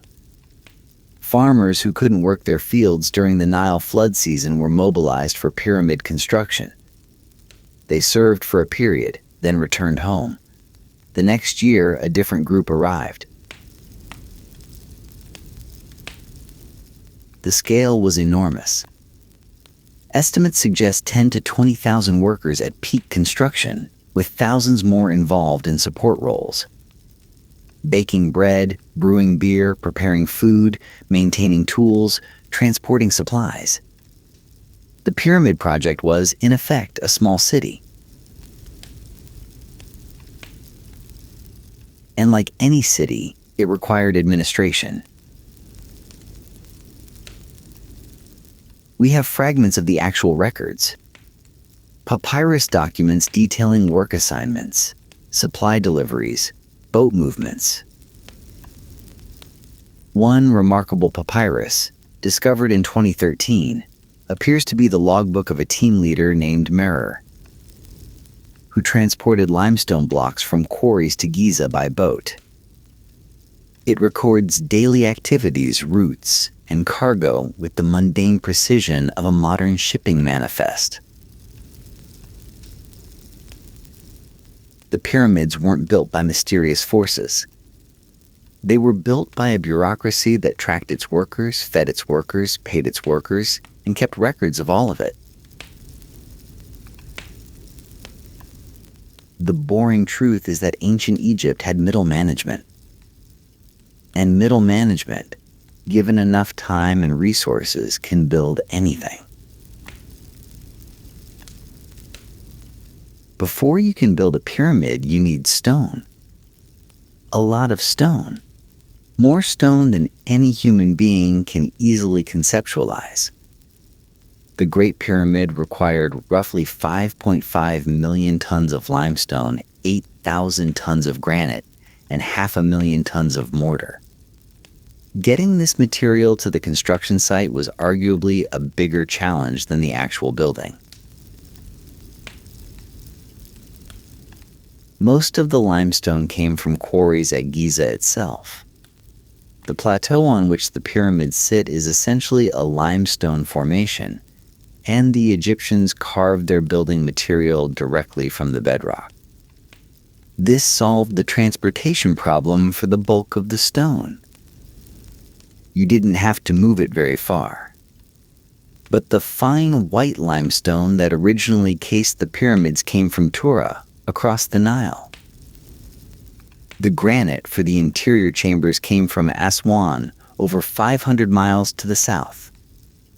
Moving thousands of tons of stone across those distances in a world without wheeled vehicles suitable for heavy loads required a solution. The solution was the Nile. Egypt's great river wasn't just a water source, it was a highway. During the annual flood, when the waters rose and spread across the landscape, boats could navigate close to construction sites that were otherwise inaccessible. The entire logistics system of pyramid construction was organized around the flood cycle. Quarry stone during the dry season, transport it during the flood, build year-round. The boats were substantial. Archaeological and textual evidence suggests vessels capable of carrying multiple stone blocks, crewed by teams who spent their entire careers moving cargo up and down the river. The logbook of Merer, mentioned earlier, describes exactly this work. Loading limestone at Tura, sailing to Giza, unloading, returning for another load. Day after day. Month after month. At the Giza end, a system of canals and harbors allowed boats to dock remarkably close to the construction site. The pyramid builders didn't just haul stone across the desert. They essentially sailed it to the front door. The granite from Aswan posed a greater challenge, both because of the distance and because granite is far harder to quarry than limestone. The Egyptians solved the quarrying problem through a technique of controlled fracturing, using wooden wedges soaked in water to split the stone along desired lines. It was slow. It was labor-intensive. It worked. Transportation was the same story, loaded on boats, floated downstream. The Nile current did most of the work. Time did the rest. The materials problem wasn't solved through magic. It was solved through geography. Egypt had stone and Egypt had a river. The pyramids were built where they were built because the logistics made sense. So you have your stone. Now you need to move it. A typical limestone block from the Giza quarries weighed about 2.5 tons. The larger blocks could weigh 15 tons or more. Moving objects of this weight without modern machinery seems impossible. It isn't impossible, it's just slow. The primary technology was the sledge, a wooden platform on runners, loaded with stone, pulled by teams of workers. Experiments have shown that a team of about 20 workers can move a 2.5-ton block on a sledge at a reasonable pace over level ground. Provided one crucial condition is met: the ground must be wet. Dry sand is terrible for sledge transport. The runners dig in, friction increases, and progress becomes exhausting. But wet sand, or sand mixed with water, becomes remarkably slick. The friction coefficient drops dramatically. Suddenly, the same stone that was impossible to move slides almost easily. We have direct artistic evidence of this technique. A wall painting from the tomb of Jehudihotep shows a colossal statue being transported on a sledge, with a worker at the front pouring water onto the sand. This isn't interpretation or speculation. It's depicted in the art. The Egyptians also used rollers, logs placed under the sledge to reduce friction, and levers to adjust position. None of this is exotic. All of it is basic physics applied at scale. The ramps remain the subject of some debate. How did the Egyptians raise blocks to the upper levels of the pyramids? External ramps would have required enormous volumes of material. Internal ramps would have been structurally challenging. Spiral ramps, straight ramps, combination systems. Archaeologists have proposed numerous models. Recent evidence, including the discovery of an ancient ramp at a quarry site in Hatnub, suggests the Egyptians were more sophisticated about ramp engineering than previously assumed. The Hatnub ramp includes a system of post holes that may have been used to stabilize hauling ropes, effectively creating a mechanical advantage that made steep inclines manageable. But the truth is that the exact ramp configuration used at Giza may never be definitively established. The ramps were temporary structures removed after construction. What remains is the result, not the scaffolding. What we can say with confidence is that none of the proposed ramp systems require anything more exotic than wood, rope, sand, and labor. Lots of labor. The Egyptians had all of these in abundance. The blocks weren't levitated. They weren't transported by unknown forces. They were dragged, levered, rolled, and hauled by thousands of workers over thousands of days. The pyramid rose because the Egyptians were willing to put in the work. That's not a mystery. That's a budget. The Great Pyramid's base is level to within 2.1 centimeters across its entire 230-meter span. It's aligned to true north with an accuracy of 3/60ths of a degree. The internal chambers are positioned with precision that suggests deliberate intent rather than happy accident. How did they achieve this without modern surveying equipment? They used what they had: water, stars, and obsessive attention to detail. Water is a natural level. Fill a trench with water, and the surface is perfectly horizontal regardless of the ground beneath it. The Egyptians appear to have used water-filled trenches to establish level foundations, carving away high spots until the stone surface matched the water level exactly. For north-south alignment, they used the stars. By observing the rising and setting points of circumpolar stars and bisecting the angle between them, Egyptian surveyors could establish true north with remarkable accuracy. This technique requires no special equipment, just clear skies, patience, and careful record-keeping. The precision wasn't mystical. It was methodical. Egyptian mathematics, while different from our own notation, was more than sufficient for the calculations involved.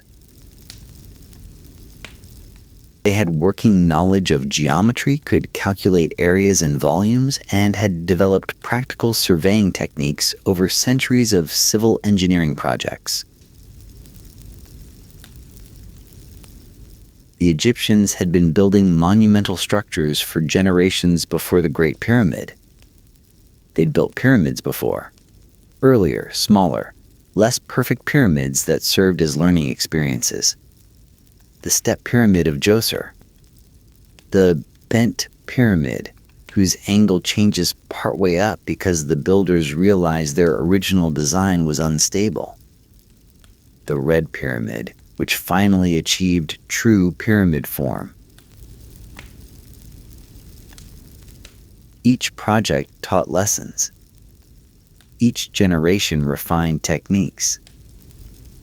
By the time Khufu ordered the Great Pyramid, Egyptian engineers had centuries of accumulated knowledge about foundation preparation, stone cutting, structural engineering, and surveying. The Great Pyramid wasn't a first attempt. It was a culmination. Modern observers tend to look at the finished product and assume it required impossible capabilities. But we're seeing the result of iteration, centuries of iteration. Trial and error, recorded, transmitted, improved upon. We do the same thing. Modern skyscrapers would seem like magic to medieval builders, not because we have powers they lacked, but because we have knowledge they hadn't yet accumulated. The Egyptians accumulated their knowledge too. We just don't give them credit for the learning curve. The precision of the pyramids isn't mysterious. It's expertise. Expertise developed over generations, applied with resources we can barely imagine, in service of a goal the entire civilization considered paramount. Why build the pyramids at all?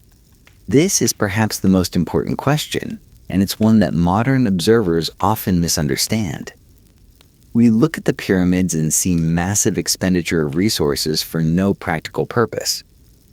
Tombs, monuments to ego, vanity projects on a civilization warping scale. But the Egyptians didn't see it that way. For ancient Egyptians, the pharaoh wasn't merely a political leader. He was a god. His continued existence in the afterlife was essential to the cosmic order. His tomb wasn't a personal indulgence. It was infrastructure. Religious infrastructure that ensured the sun would rise, the Nile would flood, crops would grow. Building the pyramid was, from the Egyptian perspective, as practical as building irrigation canals. More practical, perhaps. Canals fed the body. The pyramid fed the universe. This isn't to say that politics and ego played no role. Of course they did. Khufu wanted a bigger pyramid than his predecessors. Future pharaohs wanted bigger pyramids than Khufu. The monuments served to demonstrate power, legitimacy, and divine favor. But the workforce that built the pyramids wasn't coerced by fear alone. They participated in a project they believed mattered. They were contributing to cosmic maintenance. They were doing essential religious work. This explains why workers were fed well, treated with relative dignity, and buried with honor. They weren't disposable slaves. They were participants in sacred labor. The graffiti they left behind, those team names like Friends of Khufu, suggests identification with the project, even pride. Modern megaprojects struggle with worker motivation. Ancient Egypt solved the problem through shared belief. Everyone involved, from the pharaoh to the lowest conscript laborer, agreed that this work mattered. That consensus made everything else possible. The pyramids weren't built because a tyrant demanded them. They were built because an entire civilization agreed they should exist. That's not less impressive than alien intervention. It's more impressive. Coordinating 20,000 workers across decades of construction requires systems. The Egyptians had systems. The workforce was organized hierarchically into gangs, divisions, and files. Each gang had a name, a leader, and specific assignments. Gang competed against gang, not in any brutal sense, but in productivity, with graffiti boasting about which team moved more stone, finished faster, worked harder. This wasn't accidental. It was management technique. Break a massive workforce into smaller units. Give each unit identity and competitive drive. Track performance. Reward achievement. The supply chain was equally organized. The pyramid site needed to be fed daily. Thousands of loaves of bread, thousands of jars of beer, meat, vegetables, medical supplies, tools, clothing. This required its own bureaucracy, coordinating deliveries from across Egypt, maintaining stores, tracking consumption. We have records of exactly this kind of administration. Papyrus documents listing supplies received, supplies distributed, supplies remaining. The ancient equivalent of inventory management software written by hand, preserved by accident, readable today. The tool supply alone was a logistics challenge. Copper chisels dulled quickly against limestone and wore out entirely against granite. The construction site needed a constant flow of replacement tools, which meant the construction site needed its own metalworking facilities. Forges, smiths, copper supplies. All of this had to be organized, tracked, managed. Work schedules were structured. The records show workers organized into rotations with rest days built in. The work was hard, but it wasn't endless. People had time off. They got sick days. They complained about management. We have the complaints preserved. One remarkable document records a strike. Workers whose rations hadn't arrived sat down and refused to work until they were paid. This isn't modern labor action. There were no unions, no collective bargaining in the modern sense. But it demonstrates that the workforce had expectations, and those expectations were generally met. The pharaoh might have been a god, but even gods need functioning supply chains. The management techniques used at Giza weren't primitive. They were sophisticated. They had to be. You cannot coordinate a project of this scale through improvisation. You need systems, records, hierarchy, accountability. The Egyptians invented bureaucracy millennia before the word existed. And bureaucracy, whatever its reputation, is what makes impossible projects possible.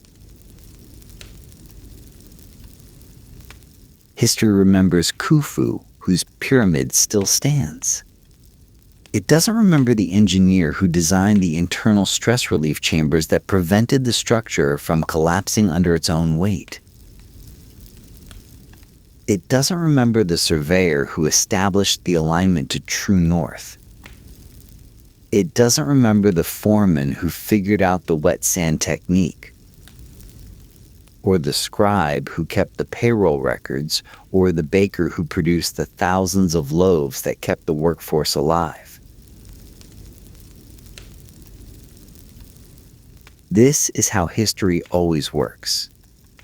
The names at the top survive. The people who actually did the work vanish into anonymity. But the pyramids weren't built by Khufu. Khufu ordered them built. The difference matters.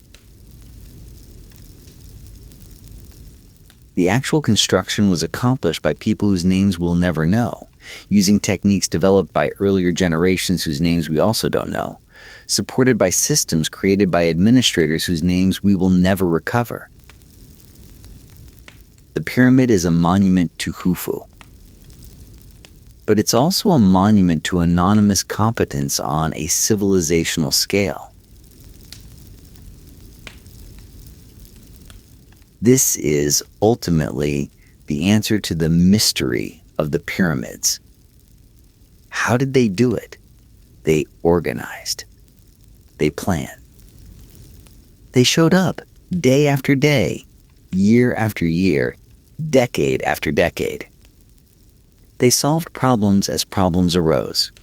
They learned from failures. They refined their techniques. They kept records and trained successors and built institutions that could sustain effort across generations. None of this requires aliens. None of this requires lost technology.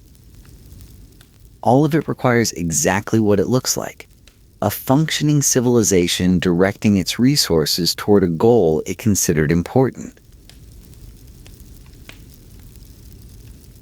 The pyramids are not evidence that ancient humans were more advanced than we thought. They're evidence that organized humans can accomplish almost anything, given enough time, enough resources, and enough motivation. The pyramids are proof of what ordinary people can do. That's not diminishing. That's magnificent. We look at the pyramids and ask, how could they possibly have done that? But the question contains its own answer. They could do it because they did do it. The evidence is right there. 4,500 years old, still standing. If it were impossible, it wouldn't exist. The boring truth is that there is no mystery. There's only work. There's only organization.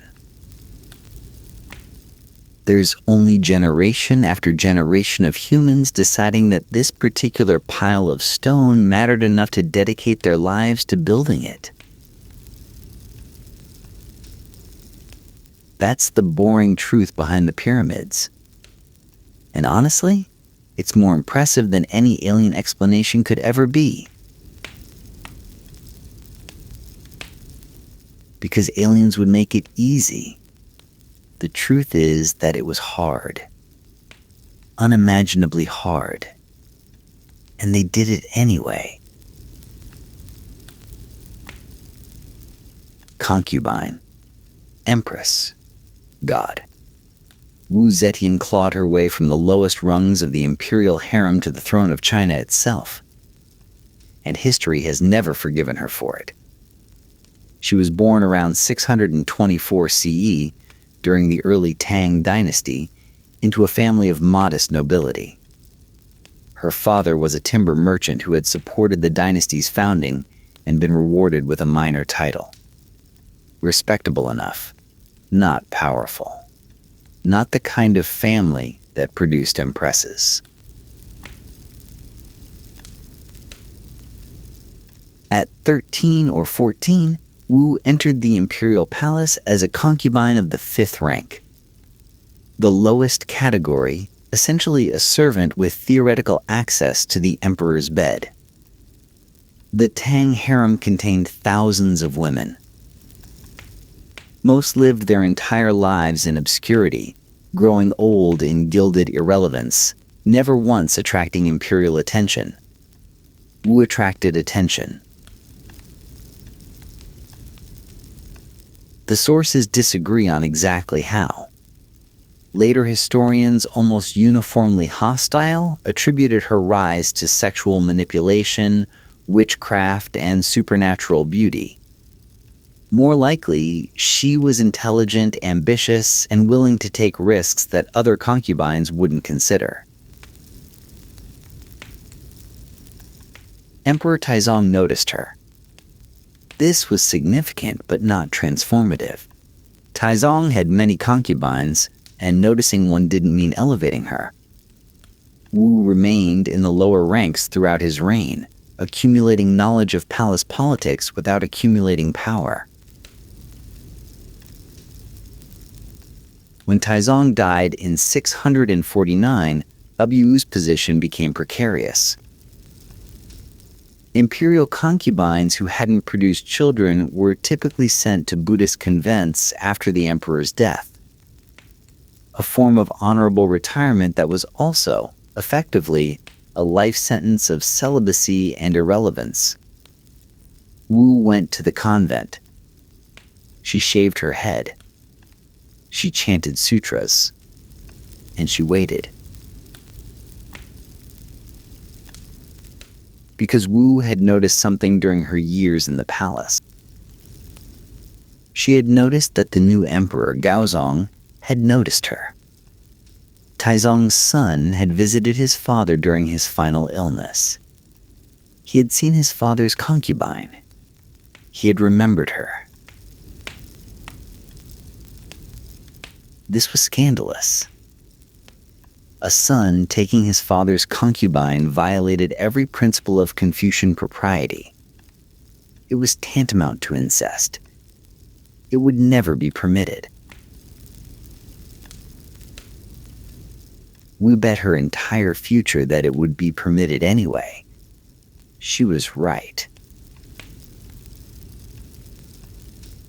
Within 2 years of Taizong's death, Wu Zetian was back in the palace. Not as a former concubine in religious retirement, but as a concubine of the new emperor. The scandal was immense. The gamble had paid off. She was 25 years old and she was just getting started. The path from concubine to empress required the removal of an empress. Gaozong's official wife, Empress Wang, had failed to produce a male heir. This was a political vulnerability. The empress's position depended on producing succession. Without an heir, she was replaceable. Wu produced an heir, a son born in 652. Then another. Then a daughter. What happened to the daughter is one of history's most debated questions. The infant died. The official story, recorded by hostile historians, claims Wu strangled her own baby and framed Empress Wang for the murder. The empress had visited the child shortly before the death. Wu allegedly used this coincidence to accuse her rival of infanticide. Did it happen this way? We cannot know. The sources are uniformly hostile to Wu, written by men who despised everything she represented. They had every reason to invent or embellish stories of her cruelty. The infanticide tale may be true. It may be propaganda. It may be something in between. What we know for certain is the outcome. Empress Wang was accused, investigated, found guilty, and deposed. Her replacement, elevated to the position of empress in 655, was Wu Zetian. The new empress moved quickly to consolidate power. Wang and her ally, the former consort Shao, were executed, allegedly by having their limbs amputated and their bodies left in wine vats to die slowly. This detail, too, comes from hostile sources, This detail, too, may be true or may be invention. But here's the thing that Wu's critics rarely acknowledged. These were standard practices. Chinese imperial history is drenched in blood. Emperors executed rivals, relatives, and inconvenient allies as a matter of routine. The harem was a battlefield where women competed with weapons ranging from poison to political manipulation. The fate of Empress Wang, if the hostile accounts are accurate, was horrific. But it was not unusual. Wu Zetian was playing the same game every emperor played. She was just playing it while female. And that her critics could never forgive. As empress, Wu began accumulating power that extended far beyond the harem. Emperor Gaozong suffered from a chronic illness, possibly a stroke, possibly something else, that left him increasingly incapacitated. Someone had to govern. Wu governed. She sat behind a screen during court audiences, officially invisible, technically subordinate. But the officials who came to court understood who was actually making decisions. The emperor might wear the dragon robes. The empress wore the power. For decades, Wu Zetian ruled China without officially ruling it. Emperor Gaozong remained nominally in charge until his death in 683. But his illness meant that Wu handled the actual work of governance, reviewing documents, making appointments, setting policy. Court officials addressed their memorials to the two sages, acknowledging the dual nature of power even while maintaining the fiction of proper hierarchy. Wu's governing style was characterized by several traits that would define her entire reign. First, she was ruthless about personnel. Officials who opposed her found their careers destroyed, their families investigated, their lives endangered. Wu deployed an extensive network of informants and secret police, encouraging denunciations and rewarding those who reported disloyalty. The terror was systematic and effective. Second, she was surprisingly meritocratic. Wu expanded the civil service examination system, opening government careers to talented men regardless of aristocratic background. She promoted officials based on competence rather than family connections. The traditional aristocracy, which had dominated Tang government, found itself challenged by newcomers whose only credential was ability. Third, she was genuinely interested in governance. The administrative records from her period show attention to detail, concern for practical problems, and willingness to experiment with policy. She reformed taxation. She managed famines. She conducted military campaigns. Whatever else Wu Zetian was, she was not a dilettante playing at power. But perhaps most significantly, Wu began constructing an alternative source of legitimacy. If Confucian tradition said women couldn't rule, she would find traditions that said otherwise. Buddhism became Wu's ideological weapon. Buddhist texts, unlike Confucian ones, contained precedents for female religious authority. Wu patronized Buddhist monasteries lavishly, commissioned Buddhist art, and promoted Buddhist clergy to positions of influence. Sutra, discovered during her reign, conveniently prophesied that a female Chakravartin, a wheel-turning monarch, would rule the world. The prophecy, almost certainly fabricated, legitimized what Confucianism forbade.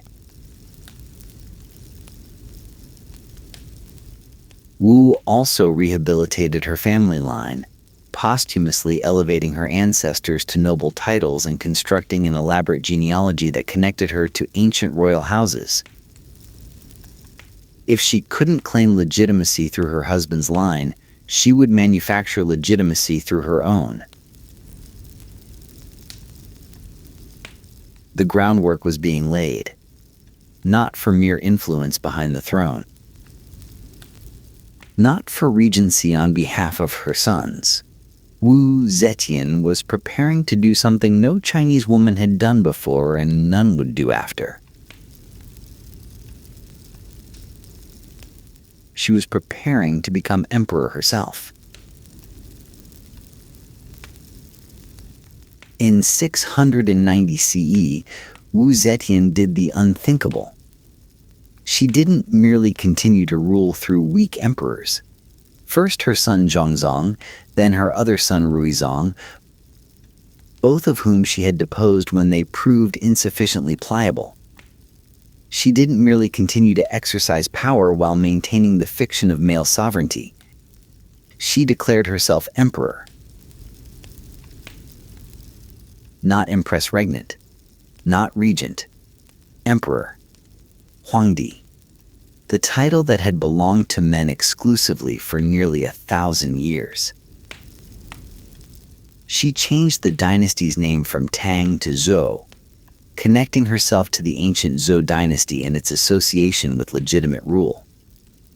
She invented a new character for her personal name, combining the elements for sky and moon, a symbol that had never existed before that she created for herself.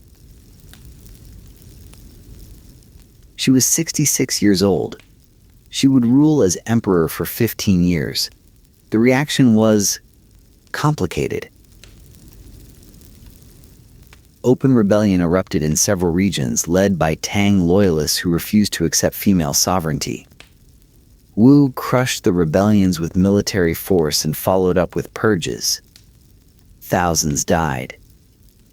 The message was clear: opposition would not be tolerated. But the rebellions were smaller than might be expected. Most of the empire accepted the new order, or at least didn't resist it actively. Why? Partly because Wu had spent decades building support. The officials she had promoted, the Buddhist clergy she had patronized, the soldiers whose generals she had appointed. All of these had reasons to support her continued rule. The networks were in place. Partly because she governed competently. The empire functioned. Taxes were collected. Borders were defended. The bureaucracy operated. For most people, the gender of the ruler mattered less than whether the ruler actually ruled. And partly because Wu understood propaganda. She didn't merely claim power. She constructed an elaborate justification for why she deserved it. She was the prophesied Chakravartin. She was the restoration of the ancient Zhu. She was a manifestation of Maitreya, the future Buddha. Every available ideological tool was deployed to make her rule seem not just acceptable but cosmically ordained. The Zhou dynasty, Wu's dynasty, saw significant achievements. The civil service examination system was expanded further. The empire's borders were secured through a combination of military campaigns and diplomatic marriages. Buddhism flourished, producing art and architecture that remain celebrated today. The economy prospered. By any objective measure, Wu Zetian was a successful ruler. Her reign was stable, her administration effective, her legacy substantial.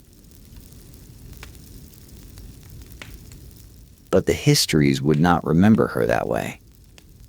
The histories would remember the murders, the purges, the secret police. They would remember every rumor of cruelty, every accusation of sexual impropriety, every story that painted her as monster rather than monarch.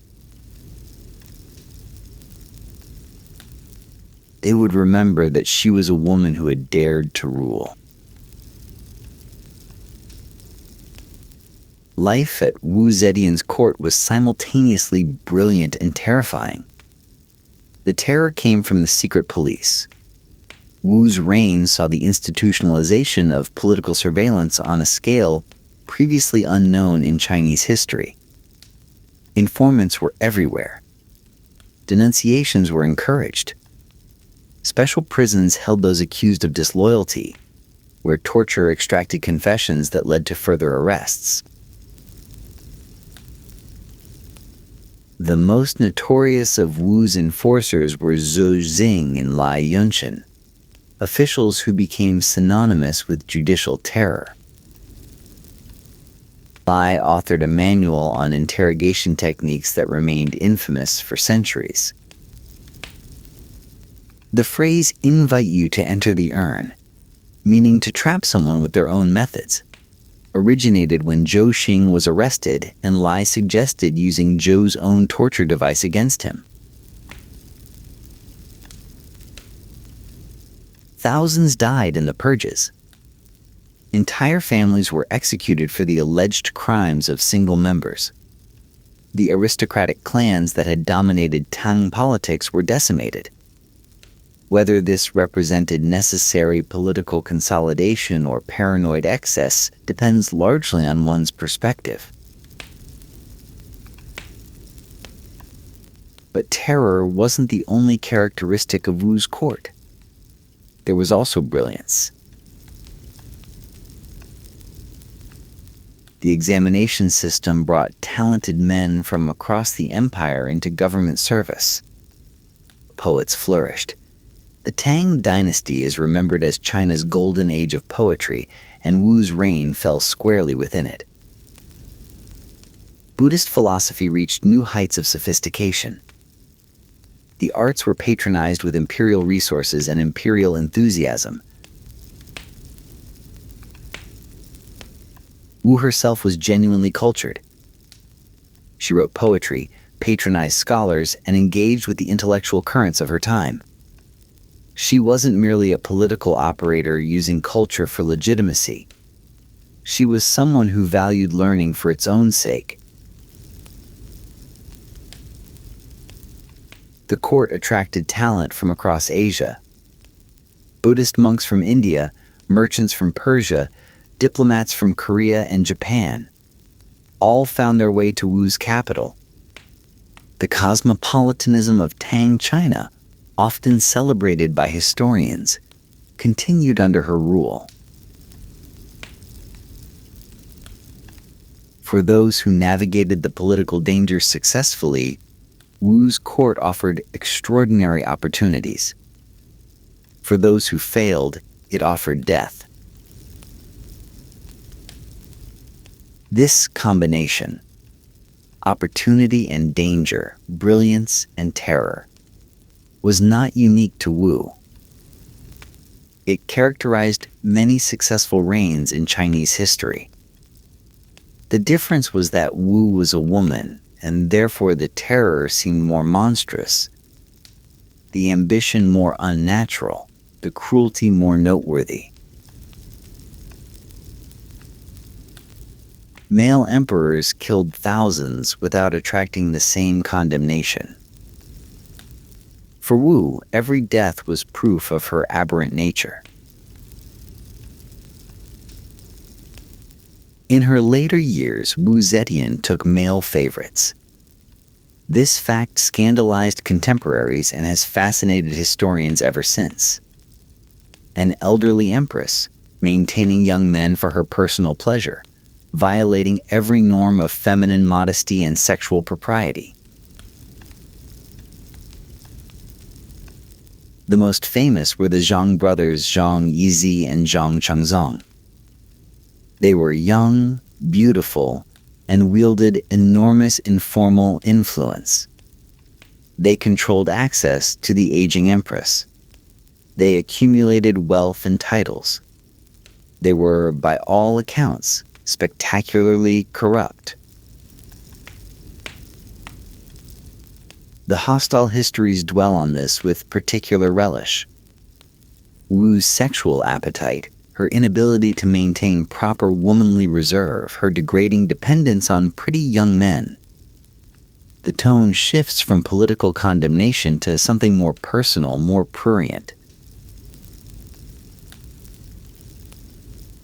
But consider the parallel.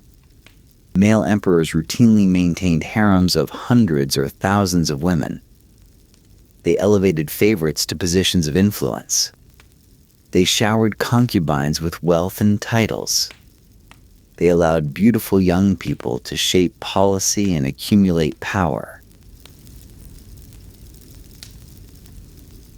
This was normal. This was expected. This was simply how emperors behaved. Wu Zetian behaved the same way. With the genders reversed, she maintained favorites. She elevated them. She allowed them influence. The behavior was identical. The condemnation was not. The Zhang brothers were genuinely problematic. They were corrupt, they interfered with governance, and they made enemies throughout the court. When the end came for Wu's reign, it would come partly because the brothers had alienated too many powerful people. But the way the sources describe them tells us more about the sources than about Wu. The emphasis on sexuality, on impropriety, on the violation of feminine norms. This is the language of moral condemnation directed specifically at women who exercise power. Male emperors who took favorites were indulging natural appetites.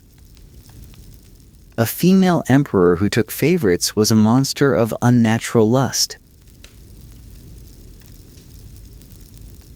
Wu Zetian was many things. Ruthless, ambitious, capable, cruel, effective. But she was condemned not primarily for what she did. She was condemned for doing it while female. The favorites were the final proof, for her critics, that she had transgressed beyond forgiveness. Not because she had favorites, because she had them as a woman. In 705 CE, the Zhang brothers went too far. The exact trigger is debated, but the result was clear. A coalition of officials, generals, and members of the Tang imperial family launched a coup. They entered the palace, killed the Zhang brothers, and confronted the elderly empress in her chambers. Wu was 80 years old, ill, and unable to resist. She was forced to abdicate in favor of her son, Zhongzong, the same son she had deposed decades earlier. The Zhou dynasty ended. The Tang was restored. Wu Zetian lived another year, dying in December 706.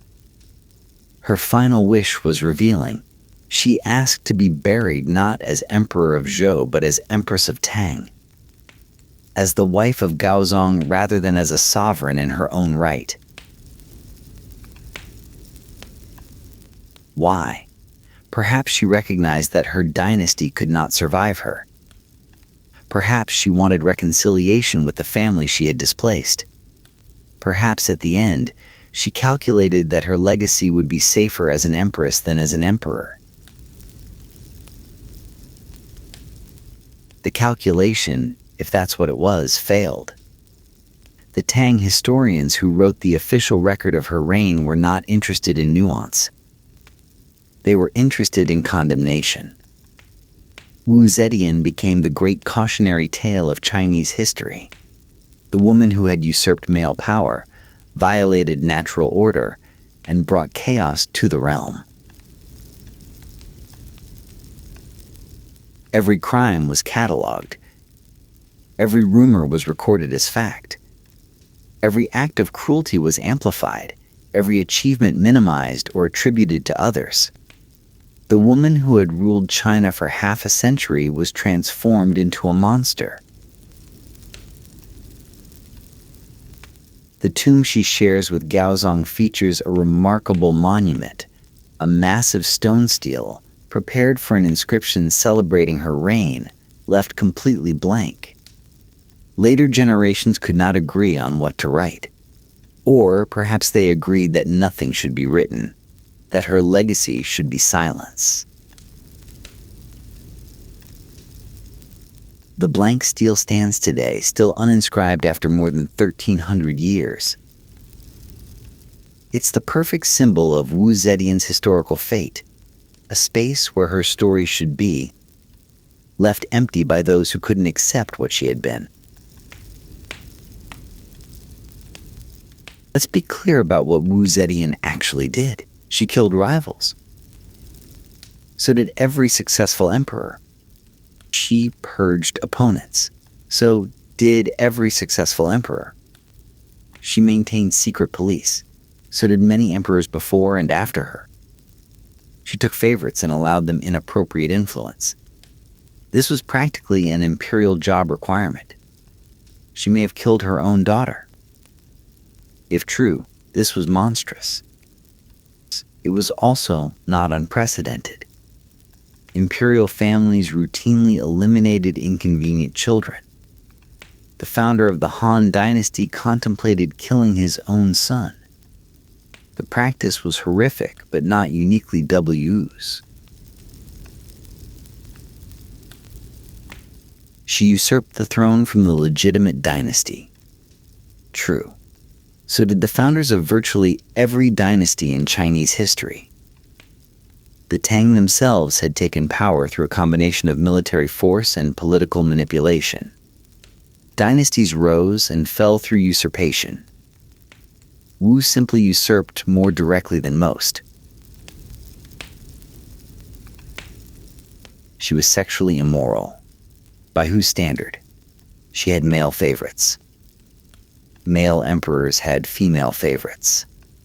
The behavior was identical. Only the gender of the participants differed. Every charge against Wu Zetian examined carefully turns out to be something that male emperors did routinely without attracting the same condemnation. The cruelty, the ambition, the political violence, the sexual license, all of it was standard imperial behavior.